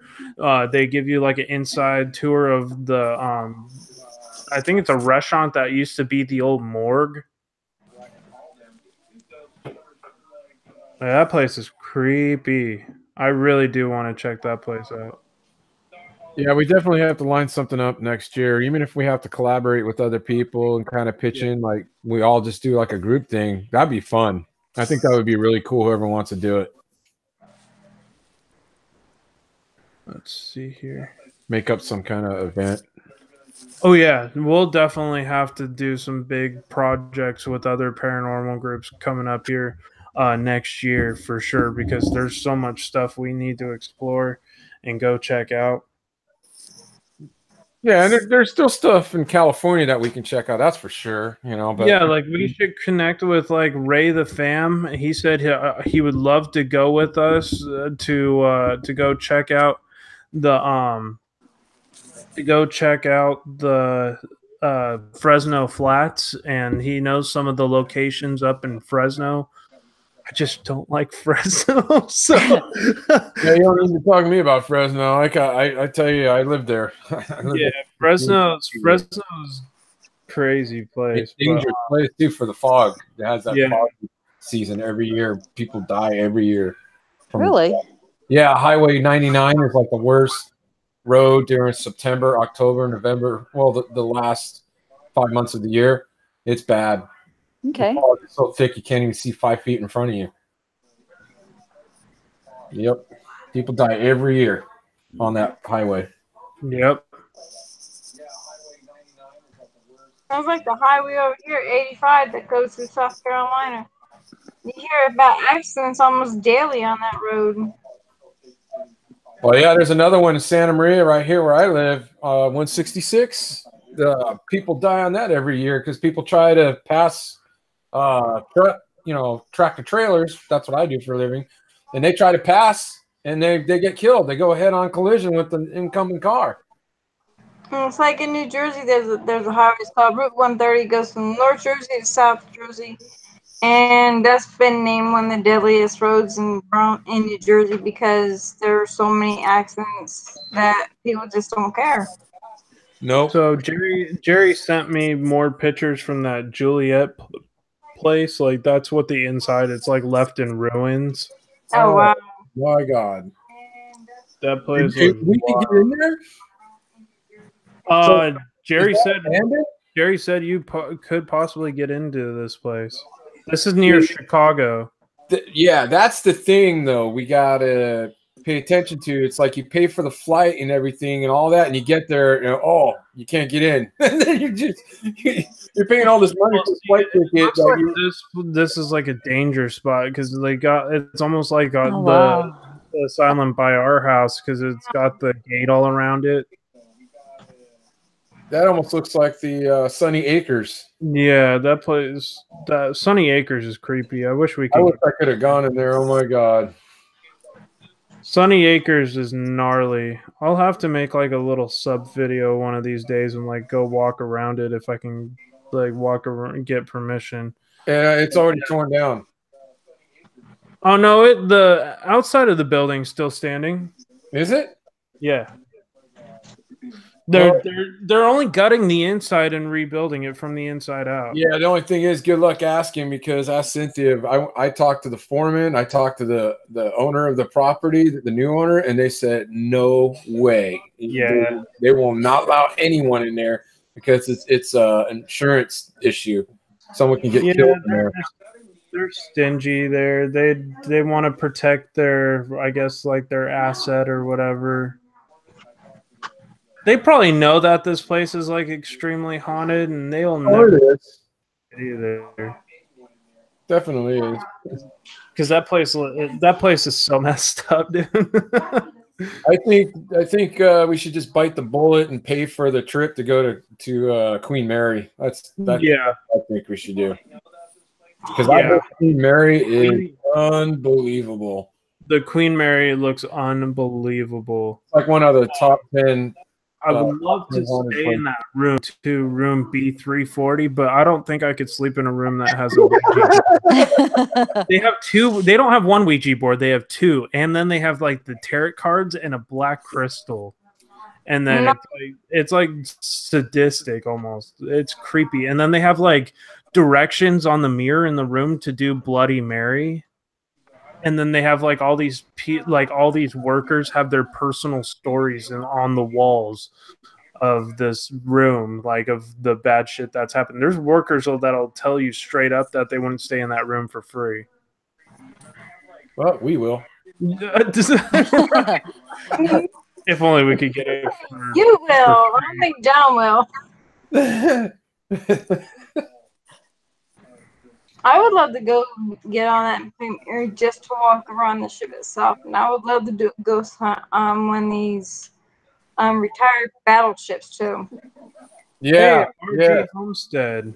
Yeah, so the retired battleship would be awesome. RG Homestead, how you doing? Oh, was it RG? There is one place we can go, John. It's in California. It's in Pasadena. Everybody knows about it. It's the Suicide Bridge. Oh, it's in the Pasadena Bridge. Mm-hmm. Yeah, over 150 people jumped off of that thing. Oh, wow! 150. Yeah, the Suicide Bridge. Yeah. And the Golden State too? Yeah, that's no, they said Pasadena's like the worst. I know, but Golden State Bridge. Oh, Golden State Bridge is crazy how many people have jumped off that bridge. Well, I remember Aaron was telling us about that Pasadena Bridge when they had the cement and they were doing the structure, and two people got mixed in the cement and their bodies are inside the bridge. Did you hear? Wow. Look it up. Yeah, Ray, it'd be awesome if we can meet you at the Queen Mary. We're probably going to do it at the end of the year. Yeah, so Ray the fam said he'd be down to go. You could always meet us and we could just all drive down there. Because that's only like 3 hours from us. 3.5 to the Queen Mary. Yeah, and it's only about maybe 4.5 hours to Pasadena. Maybe 4. It's not that long. It just all depends what time of the day we get there. Because you can hit that LA traffic and turn that 4-hour ride into a 6-hour ride really fast. But we would have to join up with one of those paranormal tours. It's like $75 a person, but it's free. I think it's 2 hours long. Wow, that'd be so worth it, guys. Yeah, it would. And they take you directly to the hot spots. And if you want to see us do a paranormal adventure at the Queen Mary, you can always help by giving us donations. That goes to putting towards an awesome video. Omar, James, and the fam have all gone to the Queen Mary. Yes, they have. That's why we want to go check it out. I got hooked on the Queen Mary after that video. Not gonna lie, that video was pretty insane. I don't even think we have a donation box for Presence of the Unknown. Guys, if you want to put the donations, you can. I guess, put it in mine, and like I can put put in the notes for Presence of the Unknown. Put in the notes like, hey, this is sent by this person for Presence of the Unknown, and I can make a separate envelope and get that money out of the bank and withdraw it and then save that for the Queen Mary. If you guys want to donate, you can help us by doing that. That would be awesome. It'd be great seeing you at the Queen Mary. Some of this stuff is really expensive, and we try our best to be able to afford to go on some of these locations. So yeah, guys, just if you want to support and contribute to seeing some awesome trips like that, you can always support us on the PayPal that I have on this channel. Because this is just as much Joe's channel as it is, even though he's not on here much, as Presence of the Unknown is ours as well. Like doing the live streams, Joe is equally as welcome on here as I am on his. Well, Like, one of my friends through Facebook, she put on there that she went somewhere yesterday, and today her and a few other people are doing a ghost hunt at Bobby Mackey's. wow. Oh, lucky. Bobby Mackey's. I told her, I said, I messed her. I said, you're out of your mind. There's no way in hell. Sorry, I would go there. Wait, what's this location? Bobby Mackey's. It's a club, and it's saying down in the basement, it's like an old well or something. And oh God, not one of those with the well. really, there's a lot of demon activity in there. You're talking like the Ring movie? Oh man. See, John hates dolls. I don't like wells. You don't like wells? No, I do not. Because the Ring, the original Ring movie, it came out of the top of the well. Oh God. I'm not gonna lie, The Ring was a horrifying movie. I never saw that one. I did. I thought it was good. It's a good movie. Yeah. I don't see that one doesn't scare me as bad as like It and what was that other one? Annabelle freaks me out to this day. But Paranormal Activity, the first time I ever saw that movie was the first time. Dude, that movie flipped me out the first time I saw it. I did sleep for like 3 days. I watched that. The first time I watched that one was during the day on my own, and it still gave me nightmares. Yeah. Yeah, but it's the original. The original one, after that point, the whole franchise just went downhill. Oh, yeah. It actually made it more comfortable for me to watch the whole series after the first one and the second one came out. And then I was like, it didn't scare me anymore. Like, they lost their steam with the more they put out. I still didn't watch it on my own. Yeah, that movie freaked me out the first time though. That first one, I was like, "Oh my god!"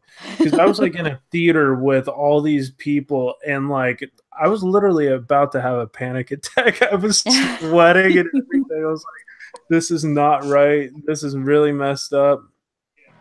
But yeah. Guys, I'm probably gonna wrap up this live stream. I have been streaming for over 3 hours now, so I am pretty tired. I'm gonna probably go watch another horror movie before I crash out. That's what we're gonna do. Nice. Yeah. Hell yeah. I'm gonna go watch someone play a game on another channel. You what? I'm gonna go watch Megan. Oh, cool. I'm gonna go watch some Presence of Unknown. Nice. Appreciate that. Cool. Yeah. No problem. Jerry, I got your message. I checked out that place. I'll make sure I have it. Ray says he has a book on all the haunted California locations. Maybe there's some stuff about San Luis Obispo that we don't know about. Yeah. Maybe we could talk to Ray about that. Yeah, we need to talk to him. Yeah. Seriously. Is Ray still interested in joining up with Presence of the Unknown, possibly? So we just haven't had as many investigations, so it's hard to bring people on when we haven't had anything going on lately. So we're still dropping videos from the last investigations. So guys, stay tuned to those. Make sure you are checking those videos out. Cynthia, have a great rest of your night, my friend. I hope everybody has a great night. We're about to sign off. No. This is No, she's there. Wait, is this you in the chat? Is that Cynthia Downs? Huh? That's a different Cynthia. No. I'm talking about my Cynthia. Yeah. Great stream here, guys. I'm glad I caught some of it. Night, everybody. Yeah, night. I hope everybody has a good evening tonight. Happy Halloween. Keep your kids safe. Make sure you check your kids' candy. With all Most this definitely. stuff going on, and it's not just the United States, it's happening all over the world where these crazy people are putting like drugs in their kids' candy. Like, did you all hear about that shit? No. They were making the ecstasy pills look like kids' candy, like the Smarties and stuff. Wow. Oh no. They were getting mixed up with the kids' candy, and like some kid ended up like ODing. That's no good. But yeah, so you got to be careful. Make sure you check all your kids' candies. Like I've heard some horror stories come out of Halloween, and I've heard a lot of parents say, especially around here, they're like, we won't even let our kids participate in trick or treating anymore because of the scary stuff that's happened. Ray the fam, I'll call you later tonight, Bo. I'll talk to you soon. Have a good night, Texas Life, Julie. I hope you have a good night, my friend. Yeah, James said he has heard about it where he lives with people making drug candies and selling them to kids because they think they can get the kids hooked on the drugs. Yeah. That's people. Around here, I won't let my son go trick or treating. I really won't, because around here, So sad though. Like, around here, you get a lot of people selling meth and pot and all kinds of pills. The house that was behind my house, when the woman died, and it was empty for a while, people were squatting it and they were cooking meth, and that's what burnt that house down. They were selling meth out of this house that used to be next to me years ago. Like someone owned this house years ago, they were selling drugs out of this house. And it's just so bad around the South, and no one realizes it. I won't let my son go trick-or-treating. oh yeah. Like nobody came trick-or-treating hardly. We didn't have one trick-or-treater in our neighborhood. And we lived in a small town in North Carolina called Hampstead, just north of Wilmington. And like not one kid came over to our house and trick-or-treated. It was so sad. I wish it was like when I was a kid. You could take I your know. pillowcase. You could take your pillowcase and go all over town and get candy, and everything was fine. You would get fruits, and everything was fine. Yeah. I remember I was 14 going trick or treating. I had like 4 pillowcases full of candy. Yeah, I remember my grandparents used to sanction our candy. She used to sanction our candy growing up because we would get like these big old suitcases full or pillowcases full of candy, and she would give out all the neighbors like these giant king size Hershey bars, and we weren't allowed to have one. She was like so worried about like my ADD going out of control for school, like especially if I had to go to school the next day. Like I have really bad attention deficit disorder, and it used to be way worse when I was a kid. And she would make sure I didn't get the candy, or it would come in like little segments. Yeah, my uncle those big bars, and my uncle would steal them out of my bag. I had actually candy bars, so he wouldn't give me. That's so funny. Well, All right, guys. I hope everybody has a good rest of their evening. I hate closing down the stream with people still in here, but thank you guys so much for all of your love and support. This has been an awesome stream. We've had over 220 views on this stream and close to 4,000 watch minutes. So thank you guys. I'm I want to say, what's the last number that I had here? I'm about 800, just around 800 hours away from being monetized. So, guys, That's good. yeah, like You're almost there. yeah, I'm almost there, guys. Like, I'm almost there to have like ads and the super chat and everything. That'll make it a lot easier for the people who visit my stream to be able to donate as well. Unfortunately, Google does take 30% of that earnings. So that's kind of hard.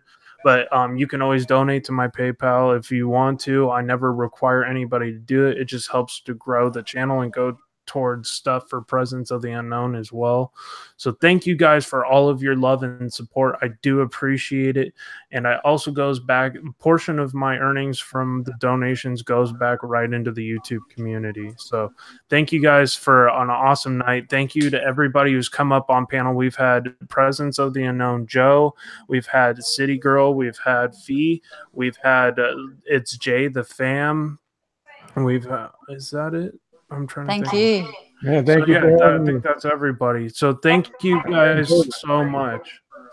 I really enjoy it. Yeah, me too. Absolutely.